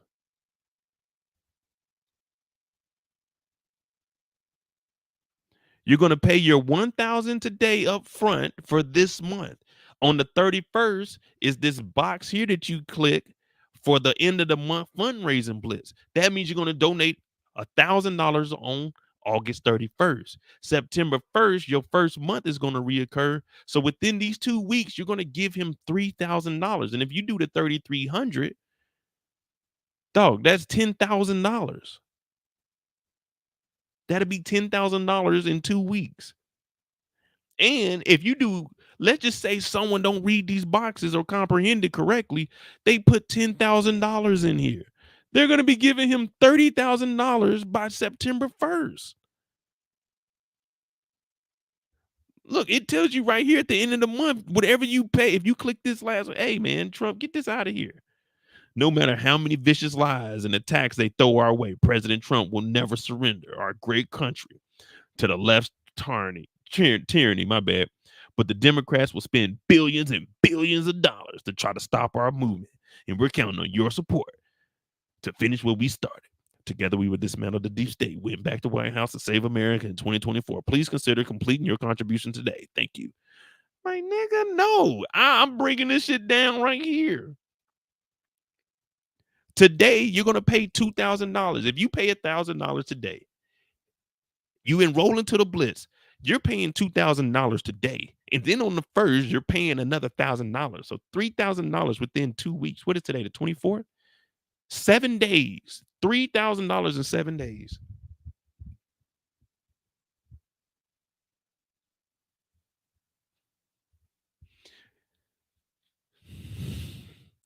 You know, if he uses these funds for his election, if he's gathering these funds for his election and they find out that he's paying his lawyers with this money, this is another case of a misuse of campaign funds. You know that, right?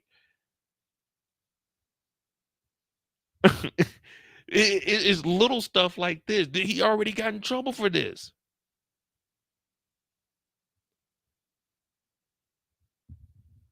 Damn, boy. Hey, I'm not telling you not to donate. I'm just saying read everything before you start paying this money. Because if you click all these boxes, you're paying $3,000. And if you forget, October 1st, they hitting you with another 1,041. Man, it's crazy out here. But like I say, man, just be careful because no one's going to tell you that. No one's going to tell you that he's trying to siphon money off you. I'm not allegedly. I'm just saying. But we're going to probably see this getting picked up tomorrow. Watch. I'm going to find an article. Watch. What I just broke down, that's really what's going on, man. And if you accidentally click on all three of these, all right. Like, you may be a Trump supporter, but I doubt anybody loves him that much that they're going to spend $3,000 in 7 days. What's going on, Torian? What's going on? So what did I miss? I know I missed quite a bit. I kind of clicked over on your page when I was on the podcast because I was muted, and I saw the mugshot, and it looks it looks just like it looks like his headshot from when he was on The Apprentice. Like that's exactly what it looked like. Yeah, man, ain't really much going on with this dude, man. He's just doing his thing. Wow. Man.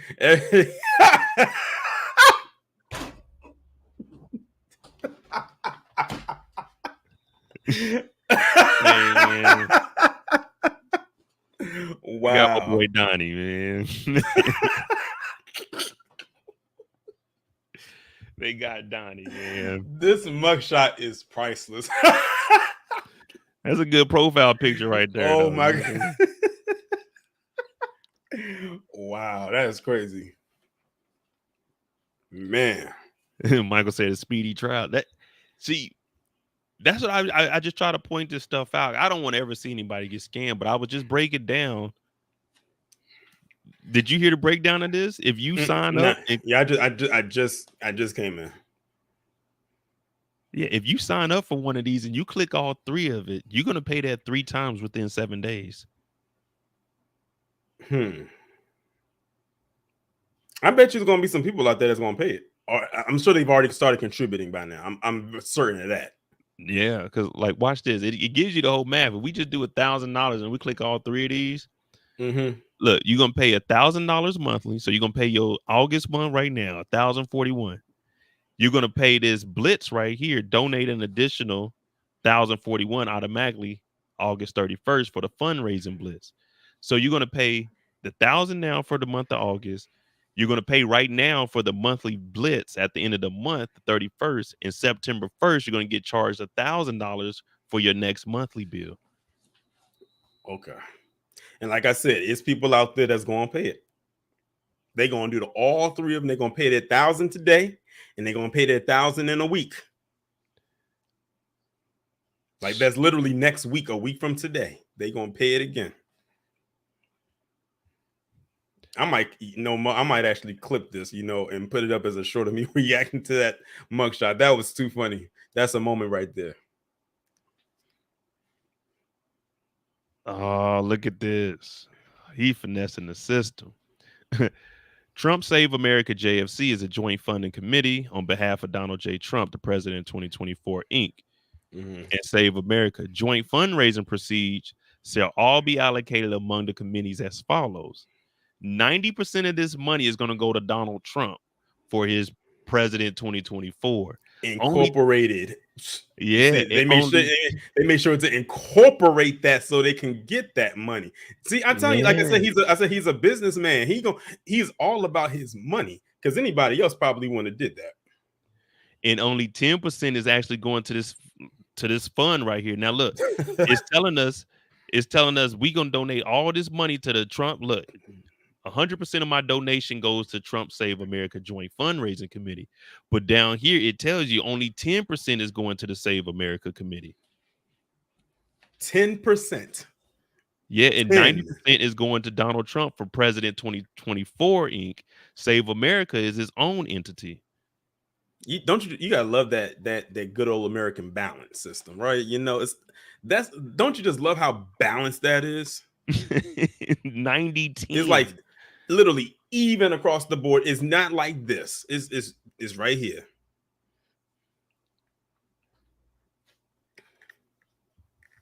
Now it's saying, notwithstanding this allocation method set forth above, any contributor may designate his or her contribution for a particular participant. In addition to the allocation formula exchange and a contributor.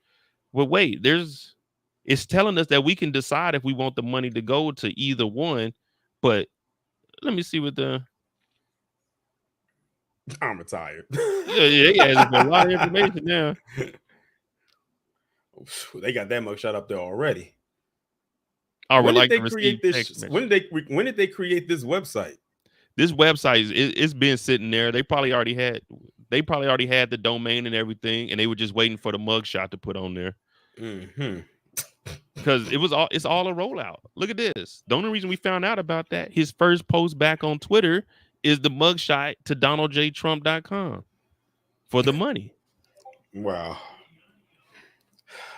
You just gotta love the theatrics of this establishment, known as the United States of America. Gotta love it. Election interference, never surrender. Little do they know he's about to get 90% of this Save America fund. Now, what does it say at the top? Like at the top, like today at the notoriously violent jail in Fulton County, I was arrested. And they made sure to put that arrested in all caps and in red. They wanted to make that he was arrested despite having committed no crime. I'm stuck on the part where he says at the notoriously violent jail. Yeah, man. It's just him talking a lot of BS. We called out the contradiction in it. Like, yeah, where's it at? This is the main page. Oh no, this ain't the main page. We're gonna go back to it. But watch this. So he tells you if you're doing poorly, don't support. But then he tells you if you're a hardworking patriot, support. Look, if you're doing poorly due to the sinister people in control of our country right now, don't even think about donating. But then down here it tells you if you're a hardworking patriot, you're the backbone to this campaign. And this is the one that signs up for monthly. So if they're already doing poorly and they're hardworking, you want to charge them $1,000 every single month? And like I said, it's people out there that are going to do. I wish it was like a meter you can look at to see where like how a GoFundMe is, where you can see like where the money is now in the next hour. I can almost bet he's already gotten thousands of dollars already. Oh yeah, you already know he's probably well into the hundreds of thousands. Matter of fact, hold on, let's check this right here. Because it's saying by providing your phone number, you're consenting to receive calls and text messages, including auto dialed automation. So these calls are going to be they're going to be sending out text messages, links, talk about him, vote. I mean, send money today. They're going to be calling you for it. Man, I guarantee, man, messaging data rates apply. Let's see what messaging data rates they applying to it. Help. Our warranty liable. No, I ain't seeing nothing really talking about if they were gonna be charging on the text messages. Because it's a lot of small print. You know, a lot of people don't like reading that small print. Yeah, you got to be careful on this website because, like I said, if you weren't paying attention and you just clicked all of these. Now, see that you see where it says that $0 now. Now that's my price. That's a going price for me. $0 for me. That's what I enter right here. 00, man. Like I said, man, I don't care. And they put it in red. They're like, you can't give no you can't give no 0. So if I do the, let's just say I do the 24, it's talking about I would like to cover the processing fee. What if I just check out and tell them I don't want to do the processing fee? Then you ain't going forward. Man, they better just take this $24, man. They don't need no processing fee. Look at the processing fee on $1,000, $41, $135 on 3,300. Let me see something. Well, they said the max that you can give, I think, is like 15,000. No, it's like $11.99. It says in a value greater than or equal to 1.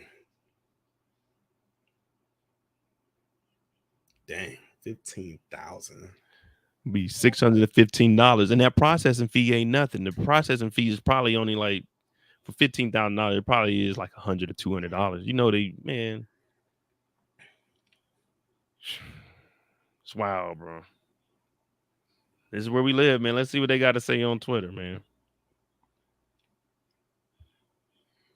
Doug. Man, come on, man. There ain't gonna be nothing serious on here. Dang, look at the yeah, I see that. They just lifted a whole bunch of people that they just said that fuck off. Like, hey, what did Anthony Fauci do, man? He ain't did nothing to nobody. John McCain, come on, man. Now we're getting disrespectful. Is Barack Obama on there? They show more. Let me see. That I called.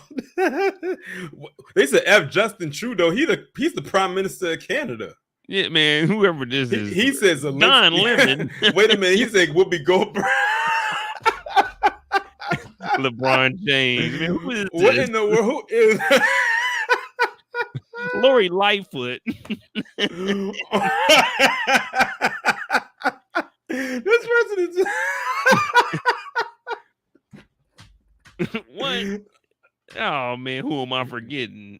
Man. He said, wait, hold on, go back. He said, and fuck the nut that Joe Biden's dad let off into his mother 82 years ago. Oh man, dog, the internet is. Yeah, I can't let them disrespect the president like that, man.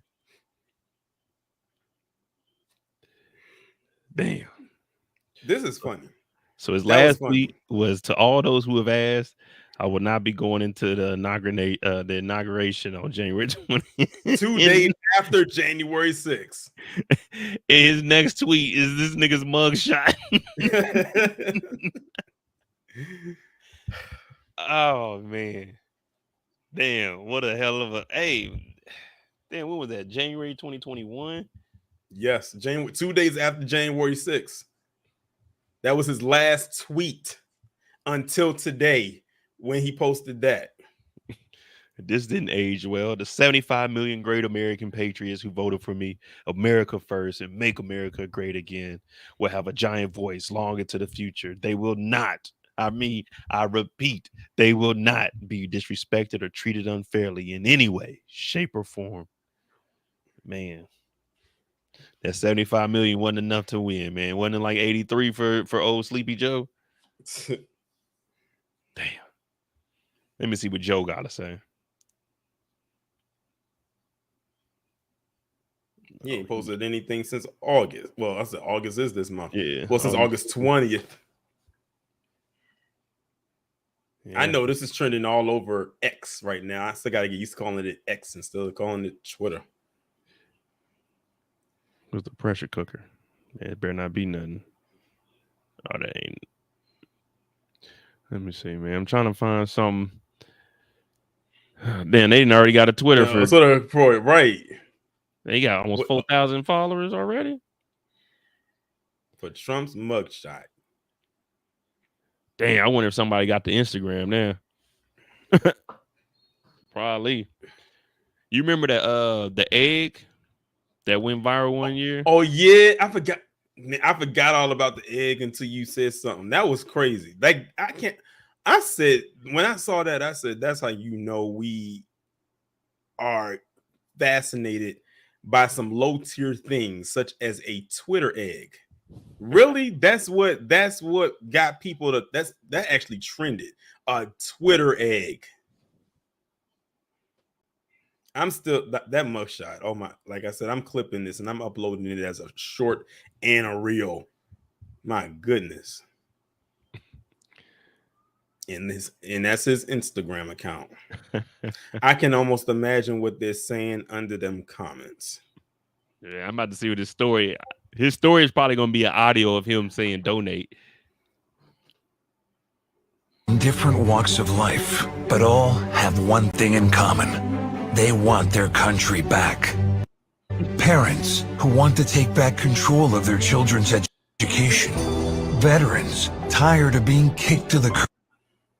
My goodness. They try to make that a whole cinematic thing. Why is China allowed to conduct imperialism in our hemisphere? Well, yeah, and it's far beyond Cuba. It's all over South America. Yeah, in the Caribbean. Yeah, that's the interview he did with Tucker Carlson, I think last night, or it had aired last night after the debate. Yeah, and the thing about that, everybody's like, oh man, over 80 million people. All of them weren't Republican. You know what I mean? So I don't think so. Yeah. Like it's no way. It had to be a mix. Yeah, it was a mix of people. Because I mean, we all wanted to tune in and see what this fool was gonna say, but let me see if he got Canal. We lost 30. I don't think he's gonna make it to the gate, but how do you do that? How do you get indicted? Hold on, what did he say? He pretty much sees this as a two-man race between him. He said he don't know if he can see Joe Biden making it to the gate. He said he couldn't lift a beach chair. That's why people wanted him at that debate last night, because they knew he was going to start cooking them. They knew they were going to get a good lad. But I know why he didn't go. Like, he probably has to wait and see, like, read the room a little bit, see how, like, the atmosphere was going to be. And that way, when they have the next one, which I think is at the end of September, he'll most likely pop up at that one. Yeah, but I mean, his lawyers advised him not to go to. Yeah, because they knew the questions was coming, especially with him having to turn himself in and get that mugshot today. Yeah, all the focus would have been on him. So you know that was a smart thing to do on his part, anyway. Yeah, man. I don't know, man. It's just weird that this is happening. You know what I mean? I don't know. This is history in the making. The first president to ever get a mugshot. But first former president, whatever you want to put it, was president to get a mugshot. And it's so crazy because there's so many more presidents before him that should have got one too. Yeah. Him and Trump. That's just wrong. It's not a two-person race at this point. In my view, it's a one-person race with a lot of other people in the race. Did you watch the debate? Really came out of You say again who you felt won the debate? Oh God, this Vivek guy. won the debate. Ron DeSantis lost the debate. Probably President Trump does the best coming out of it because you saw nothing in this debate that is going to reshape the fundamental contours of this race. Nothing at all. And if He anything, should have been arrested by now. Who, Matt Gaetz? Hell yeah. Man, someone need to fact check this. I mean, I can see him winning the Republican primary, but man. Dog, this is he's fighting a battle on two fronts, but he don't understand that the court cases is the battle that he need to be trying to win. This right here, like gloating over being over DeSantis and Christie and all them, everybody already knows that. But dog, you can't be worrying about that. You need to be worrying about how you're gonna pay these legal fees and get about these cases.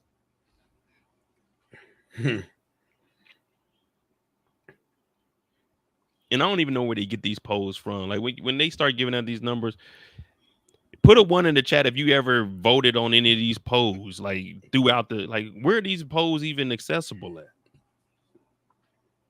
Good question.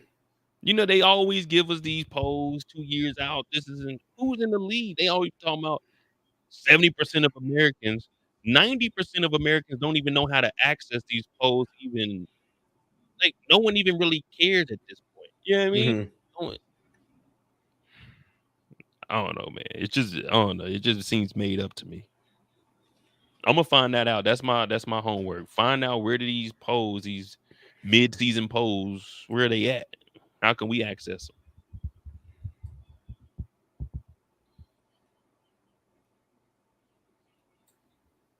Just a mugshot. He ain't got no speech or nothing on here. Nah. Let's see what they saying. Someone dropped a t-shirt link. See, man, I knew I should have got my shirts. Sell a shirt to pay for the campaign. Standing back or standing by my Mr. Prince. Get the fuck out of here. Yeah, man, they think it's a game. Yeah, they playing. They playing around now, but this is the real deal now. Like mugshot is there, so is it like this election cycle gonna be very interesting? That's all I'm gonna say. Nah, you ain't down there. Did you have something on the blacks for Trump, or you just said you seen that? I saw it earlier on another stream where they was playing that, and when you had brought up that clip, I was like, oh God, I know what he was about to say. But see, I couldn't come up and say what was about to happen. So I said, let's let you watch it. I knew that guy, what he was getting ready to say, what you getting ready to say. I said that is so cringe. But you actually went and looked into this guy's background, and this guy he was just lame from Jump Street. So it looks like he just grifted onto whatever he can latch himself onto, like a leech. Oh, I ain't even see this. So this is what this fool said. He said, that? Go back to China. Oh, this that guy. Derek, whatever the hell his name is. Go back to China. Oh, now call me a racist New York gubernatorial candidate attacks Taiwanese American lawmaker on Twitter. Like, come on, man.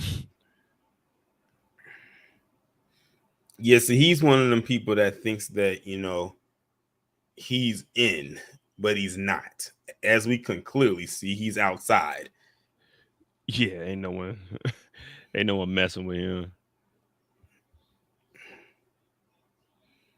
Make New York great again. Like, man. How original. Make New York great again.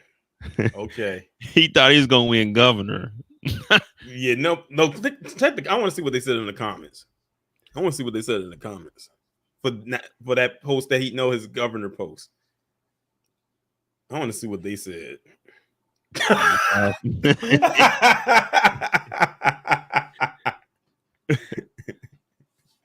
Wow.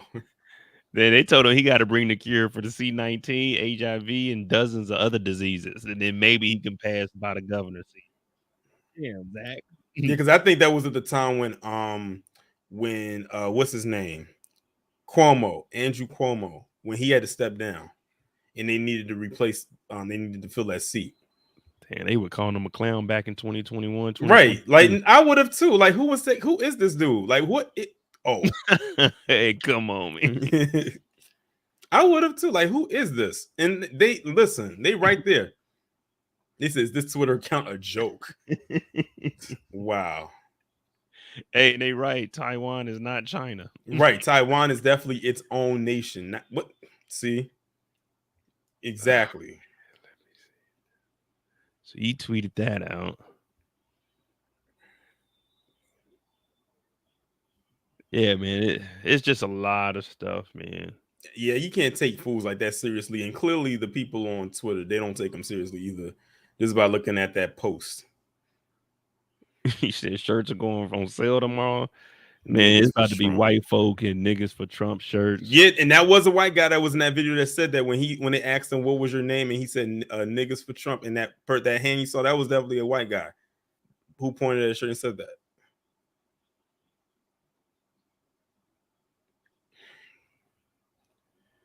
Yeah, good thing this nigga Derek Gibson or whatever his name is, Derek Gibson ain't getting nothing. Retweet if you had the President Trump's back. They voting for him November 5th, 2024. That Vernon Jones is another one I can't stand either. That's a whew. I've done videos about him too. I was gonna ask, did you know about him? Yeah, I know. I'm aware of him too. Should Fonnie Willis be disbarred?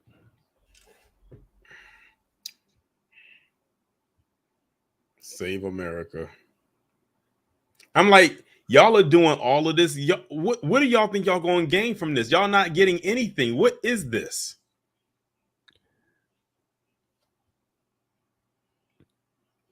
I'll be back. Sounding like the Terminator.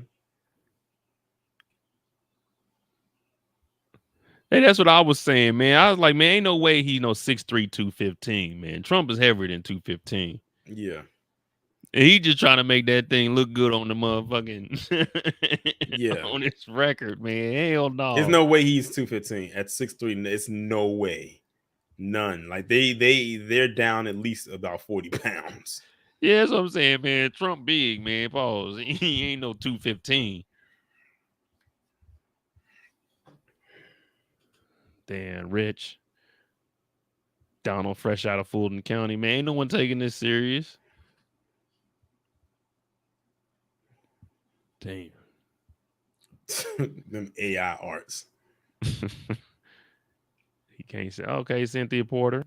Can't save himself. What's his inmate number? That's what we need to find. We need to find his hey Torian, you trying to go half on trademarking or patenting his damn prisoner number? Dang, not on Kobe Day. Damn, Mamba Day. And it's my mama's birthday, man. What a day. Happy birthday to your mother. This is always gonna be etched in my memory, man. So every year, instead of remember my mama's birthday, I'm gonna remember Trump got his mugshot taken. Damn.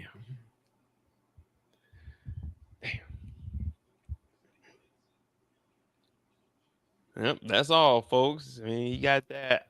I want to know when is his next actual trial date for any of these cases. I'm sure they're gonna mention it soon.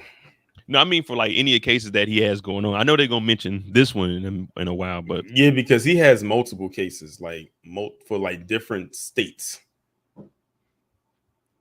I know he got the one in Florida. I know he has one in New York and the one in Georgia, and I think it's another one. Yeah, he has another defamation case with Jean Carroll.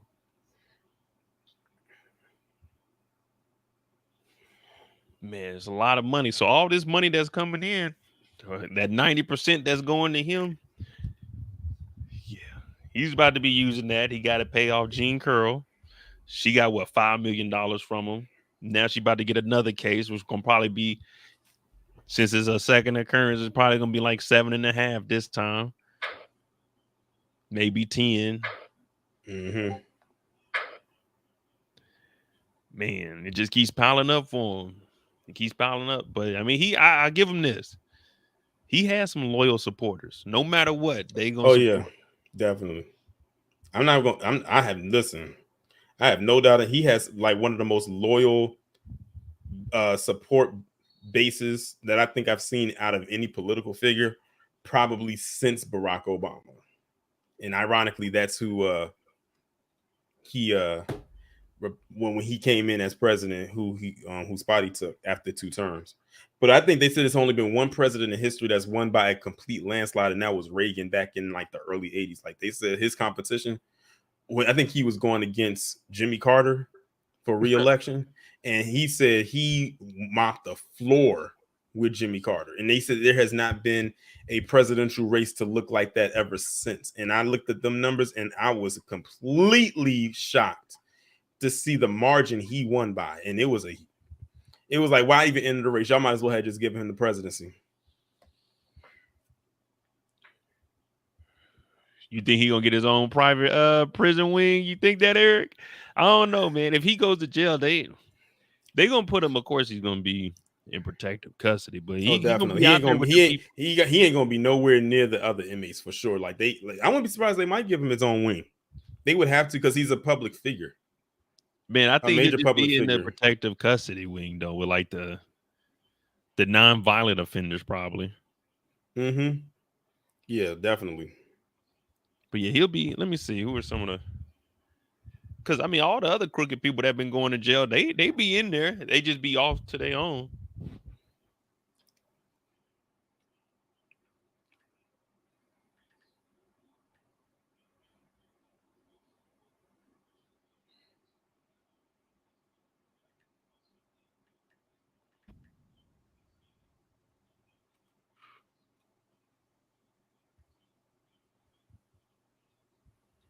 Let me see something.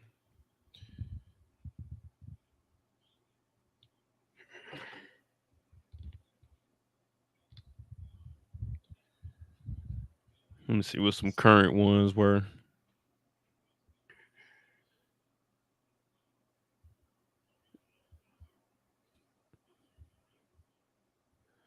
Yeah, so it's showing a list of everybody that was arrested. General David, I remember that. And here I am thinking Rudy Giuliani had the worst mugshot, but then they put Trump's one up there. That one took the cake for me.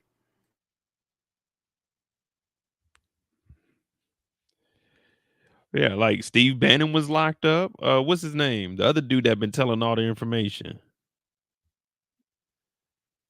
Damn, what is his name? He be on TV all the time too. He used to work with Trump. Michael Cohen. Yeah, so they'll go to jail. I don't know how they would do it for him. I mean, of course they'll probably have people monitor him, but he's gonna be. If he gets this RICO case, he's gonna actually be in the jail. You got to remember, this is a state RICO. This isn't the feds. They don't have the funding that the feds do. When they put you in a state prison, that's worse than the federal prison. So they're gonna have to. I don't know how they're gonna do that. They might have to move him to a federal prison or something.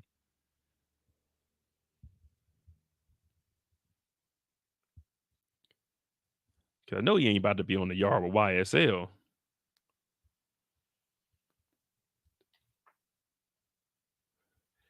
That would be a crazy combination, though. If you think about it, if he goes to jail and Thug go to jail, they both got those RICO cases and they become friends in prison.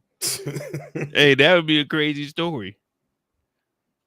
Imagine that. Like I was locked up with Donald Trump, or he was in the same prison as me at the same time. Yeah, Trump got 600 years, so Thug might be out before him if they both get found guilty. Now, all of these people are presumed innocent until proven guilty. I don't have no dog in the fight. All I am is giving y'all the information that you may not have heard. That's it. Damn. That mugshot, man. That's just crazy to think about. The president got a mug. Even though he didn't sit in jail, it's just that mugshot. It's like, damn. All right, they ain't playing around.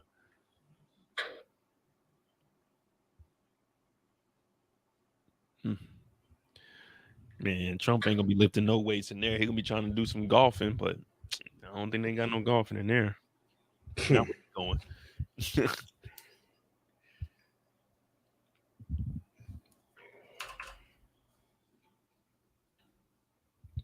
Hey, but thank you to the 15 people over on Rumble. You know, this is my first live stream over there. Oh, I didn't even know you was on. I didn't even know you was live streaming over there. Yeah, so I just got the 5 followers today. So if you're on Rumble, listen to me now. Hit the follow button. You know, we can try to get us a little following over here because I can do a little bit more than we can over on, over on YouTube. So I'm trying to get a little following over here on Rumble. The link is in the not in the description, but it's in the chat now. So if y'all can just go over there, if you haven't made a Rumble, just hit the link, sign up for Rumble. I'm gonna start doing some live shows over there, like specifically over there, so I can actually have some music playing. You know what I'm saying? And actually have a more laid back live than over here on YouTube. Might as well before, you know what I'm saying, they end up crumbling down.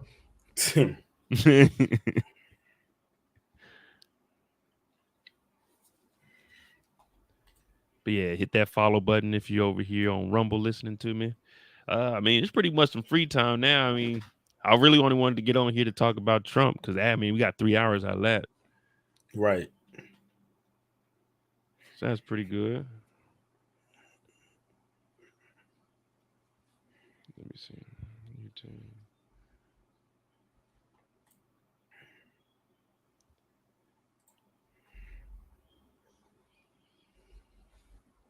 Giuliani ain't living like he was supposed to.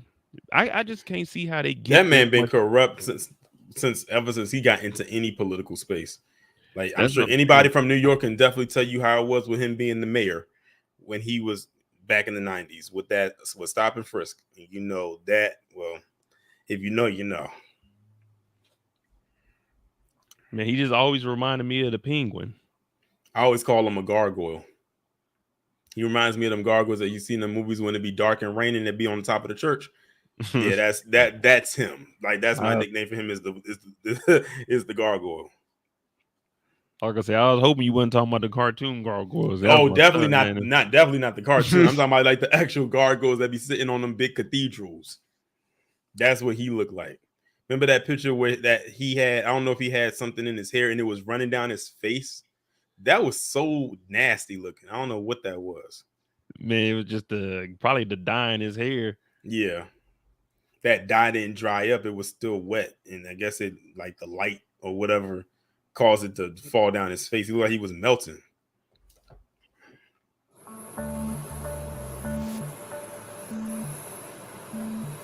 What is today? I wonder what he said. Look at that mugshot, man.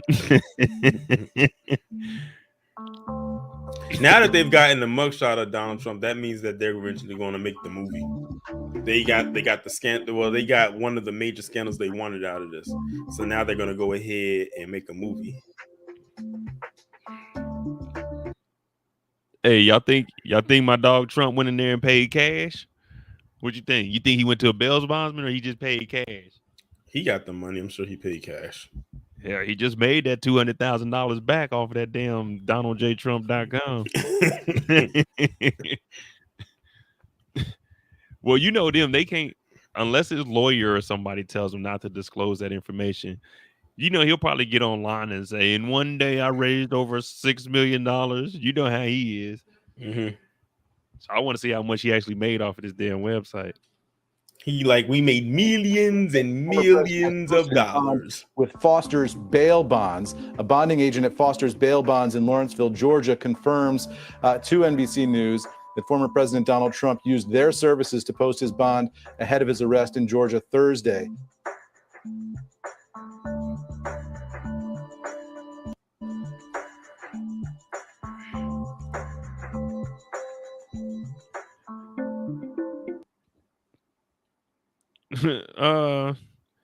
It says the trial is set to begin October 23rd. Oh wow. See, that's the answer to your question. That's what I'm saying. That other case, they trying to push it back. That's the Florida documents case. This RICO is different. That's what I said. It might be like 2-3 months. They're gonna probably try to start this and end it before the new year, right before Jack Smith's trial starts. That's what I'm saying. This RICO is not going. Once they get the trial started, it's not going to take long for this RICO because they're not going through all the documents. They just have the information and they try to just piece it together. And what they're expecting at least 18 co-defendants is at least 10 of them to convert and tell what they know. Because all the other lawyers are saying it only takes one person to mess up this whole thing for Trump. So all 19 of them, they're not going to be able to go without saying something. Plus, like I mentioned, Rudy Giuliani has already took a proffer agreement. Well, a proffer meeting. I won't call it an agreement because we don't know what he signed or if he even signed. But he took a proffer meeting basically saying that he'll give up some information so he won't incriminate himself. But you know, when you do that, you got to give up information on somebody else. Somebody going to be snitching. Exactly. Somebody's, because I highly doubt it's going to just be just one. That's what I'm saying. And there's another case. They already got Rudy Giuliani taking a proffer. So this is a RICO.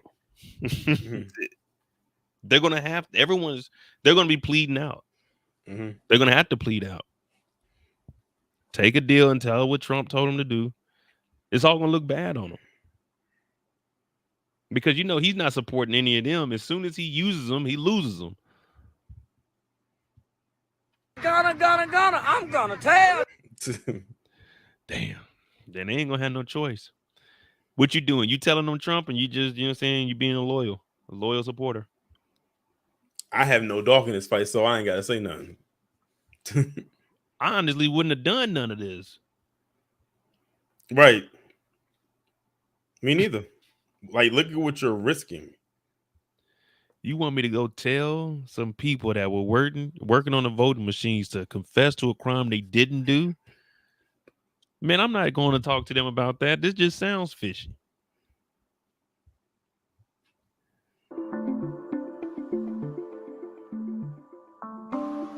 October 23rd. Damn. That's right around the corner, too. Was that a month and a half to prepare? About two. Wait, hold on. 23rd. Oh well, yeah, about 2 months. Yeah, about 2 months. About 2 months. Oh man, you already know when he went in there and they told him that. 2 months. Damn. And he has to be there. Yep. Yeah. Sucks. It's getting real spooky. Reality is kicking in. Reality has kicked in. Yeah, it was all fine and dandy when you had the presidential protections, but now it ain't looking too good. Yeah, because technically you're no longer president. You're currently not president, so you're just a citizen now. A citizen with Secret Service. I don't know how he's gonna get out of this. I do want to know how long is it gonna take before people start cracking? Probably not long, but we'll see. My dog Eric over on Rumble. All right, bet. Yeah, I don't know, man. Because I definitely, if you look at, we're gonna try to point out who we think is gonna be one of the first people to tell. Who do you think? Who do you think? I mean, to be honest, I really don't know. But I got to see what everyone has to lose. But I already know Rudy Giuliani's gonna give up all the information. Mm-hmm.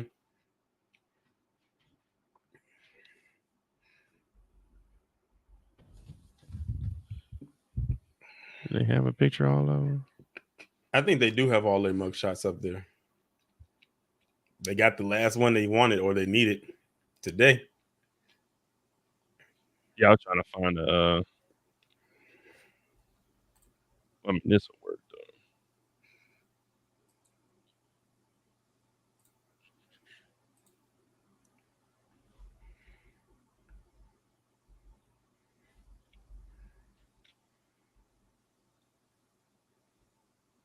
though. Look at that. Mm-hmm. So I think the top two women, you know, this one over here, she's telling. This top right, she's telling. I think she's telling. This dude right here, he looked like he can beat a charge, but he's telling. She's smiling. She's telling. She thinks this is a game until they tell her, as you looking at 12 years. This gentleman right here in the corner, I believe him. I believe he probably won't tell.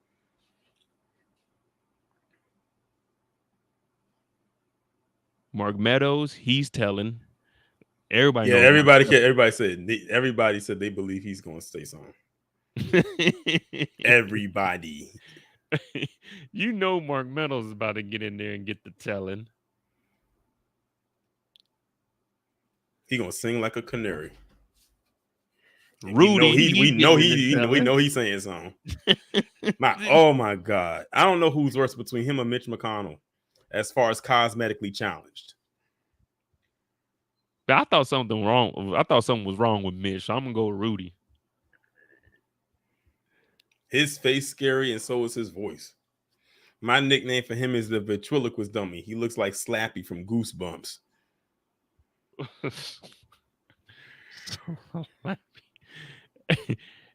Rudy, man, don't tell on your dog, man. Hold it down, man. His face looks like a whole mask. Man, you need to cut that hair off, Rudy. When you go to jail, the barbers ain't gonna be able to cut that. They're gonna have to cut all that off. Damn, man. They got Rudy. She looked like somebody off a scary movie.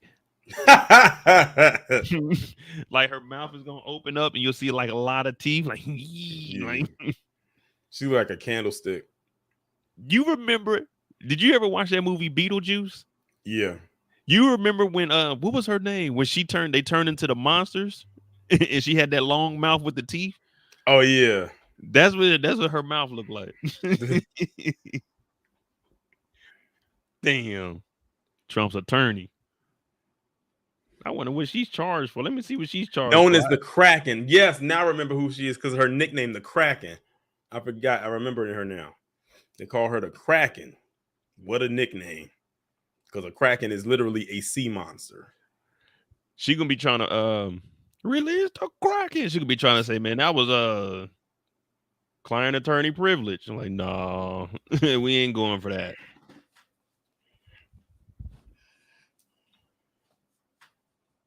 Sidney Powell. Oh. Powell is also accused of a series of computer crimes and conspiracy to defraud the state, described as theft of data, because voter data is property which under the control of Georgia's Secretary of State. Damn. Ain't that crazy? Computer crimes, because the data belong to the state.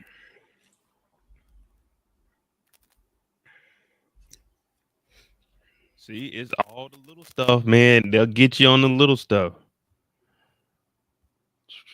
Let me see. In addition to the RICO, defendant's face, Powell faces 6 other charges. She's among a handful of Trump associates accused of conspiracy, her involvement in talking election equipment.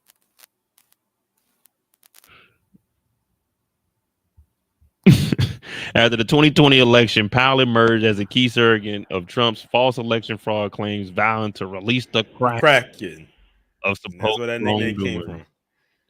She released the Kraken, and the Kraken came and got her. Right. The Kraken turned around and got her for all of her fraud. Like I said, nothing but a bunch of crooks. Dog. Trying to prove herself to Trump, then got her ass into a RICO. And she's a lawyer. She knew what she was doing was wrong.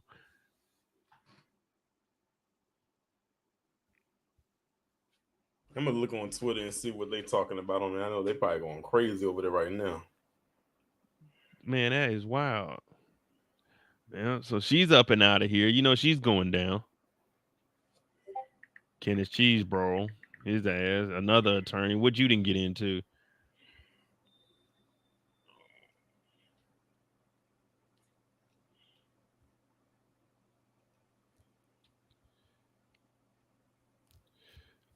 The black guy, the only one without a bond. Yeah, He could have got a bond, but it said what I was reading, he didn't go in there and negotiate one. So he's just sitting in there. I guess he knew he wasn't gonna have the money for it. So he's just like, fuck it.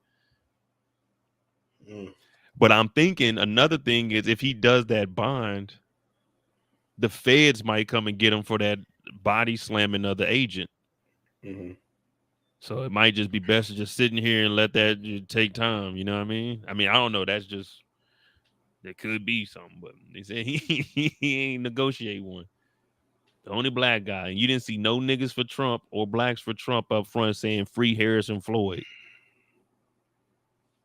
And Harrison Floyd was trying to help out the whole Make America Great shit. So how can they really be fans of Trump, be niggas for Trump, if they ain't supporting the niggas that are for Trump? Man, what a contradiction. I need to write them a letter. Niggas for Trump.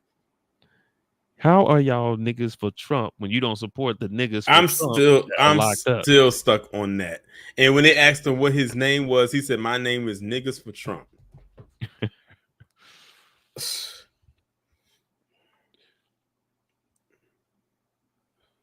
I said some of these people need to be fitted for a dunce cap. Oh, so October 23rd is Kenneth Chesbro's. That's when his starts.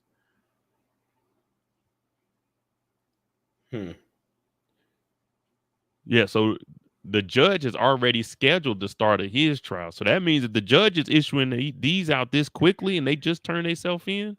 Oh, yeah, his is going to probably be around. Damn, they might try to get him before everybody else. But I don't know, man. Once we hear about this dude, he might not even go to trial for this. He might take his plea. Say what he know. Probation.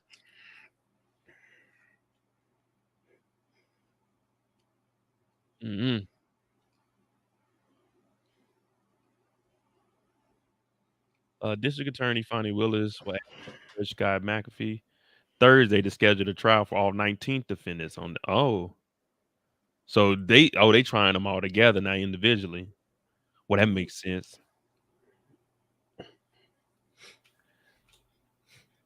So she wants everyone to start on. Damn, I was trying to cut Trump some slack, but we'll see if the judge puts all 19 of them on October 23rd. Don't hold your breath. Yeah, well, the judge did indicate that at the time he would only expedite the trial at Chesbro. So at least we know one person is October 23rd. But that's the good thing. While we're waiting on this trial, Trump will be out doing his thing, more than likely messing himself up and self-incriminating himself, starting new cases, defamation. So while he's out doing that, Kenneth will probably be in here telling. We know that the Kraken is about to get in there and do a little bit of telling. We know Mark Meadows going to say something. Mark Meadows, Floyd Harrison, he probably ain't going to say nothing. He probably ain't going to say nothing at all. Hey, thanks, LeVay. Yeah, man, we're going to see, man. But that's 3.5 hours. I ain't really have much. We got to see the mugshot. It was a historical event. I mean, it's going to be a mugshot. Yeah. It's going to be a while before we actually see how all of this plays out. But we're going to be touching down on all the big cases because there's going to be cases going on all the time. So I'm going to be on here more and you'll start seeing the duo of me and Torian over here. We're going to try to work this channel up into something, you know what I mean? So we don't have any TV shows. We can talk a little bit about real life and what's affecting us in our day-to-day. What you got coming up? I know you got your typical lives on Friday, don't you? Yeah. And then I got a video coming tomorrow about two military personnel, both Chinese, who was basically selling military weapon secrets to China. They got caught. Americans? I guess they might be Chinese American. I'm not sure. That they probably most likely are. But they's in the U.S. military and they was selling military secrets to China. Like their plans and stuff and weapons and all kinds of stuff like that. Man, like basically they were basically acting like spies. Like how they got their way into the military and started doing that. And when I was looking at it, how much they were paying them, I'm like, y'all were doing that for pennies compared to what I'm sure they probably were paying you in the military. Like they were doing this for crumbs. That's what it had to be. Some, they love their country type. Yeah, because I think they said they was only getting paid like $15,000 each. I'm like, $15,000 each. Okay, I guess. But I mean, I guess if they getting that 15, if they give it to their family, if they do have family in China, that 15. You know what I mean? Yeah, but they got caught. So I mean, I'll have the video. The video will be premiering tomorrow at 12, so you'll get all the details about it. Because I recorded that video maybe like 2 weeks ago, so I forgot the actual details of it. Yeah, man. I'm definitely gonna be sticking up to this damn political side, man. I don't know, man. It's just a fascination with it. You know what I'm saying? Just seeing like the political side, and I don't know. I don't like seeing people doing wrong. I always advocate for doing the right thing. We all mess up, but when it's this blatant, like what can you do? Yeah, you gotta see you don't wish jail on nobody, but you want to see somebody be made an example of, because if they don't make an example here in 10, 15 years, it's gonna be like, man, people gonna be doing it even worse. So you gotta show them like, hey, we ain't playing around with nobody. Man, we'll see how it goes. Like I say, man, I don't care what political party you are over there, man. If you mess up, I'm gonna call you out on it. If I mess up, call me out on it. Yeah. I got a whole bunch of videos coming up. Like I have, like, if you saw my back catalog, my backlog of all the stuff that I got coming up. That's why I said y'all are lucky that y'all get to talk about shows, because y'all wouldn't get backed up talking about shows, because shows is kind of on the spot type of a thing.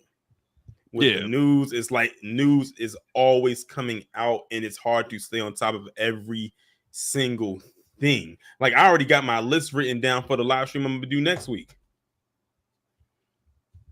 Yeah, I mean, don't get me wrong, I like doing my shows. I mean, that's the main reason I started YouTube. But I mean, like situation like this, big situation like this, now I can talk about these because I follow this. So, but that's why I want to be on this channel a little bit more, because there's always something new in the news. And, I know my core audience ain't trying to hear none of that, so I like, man, let me make another channel.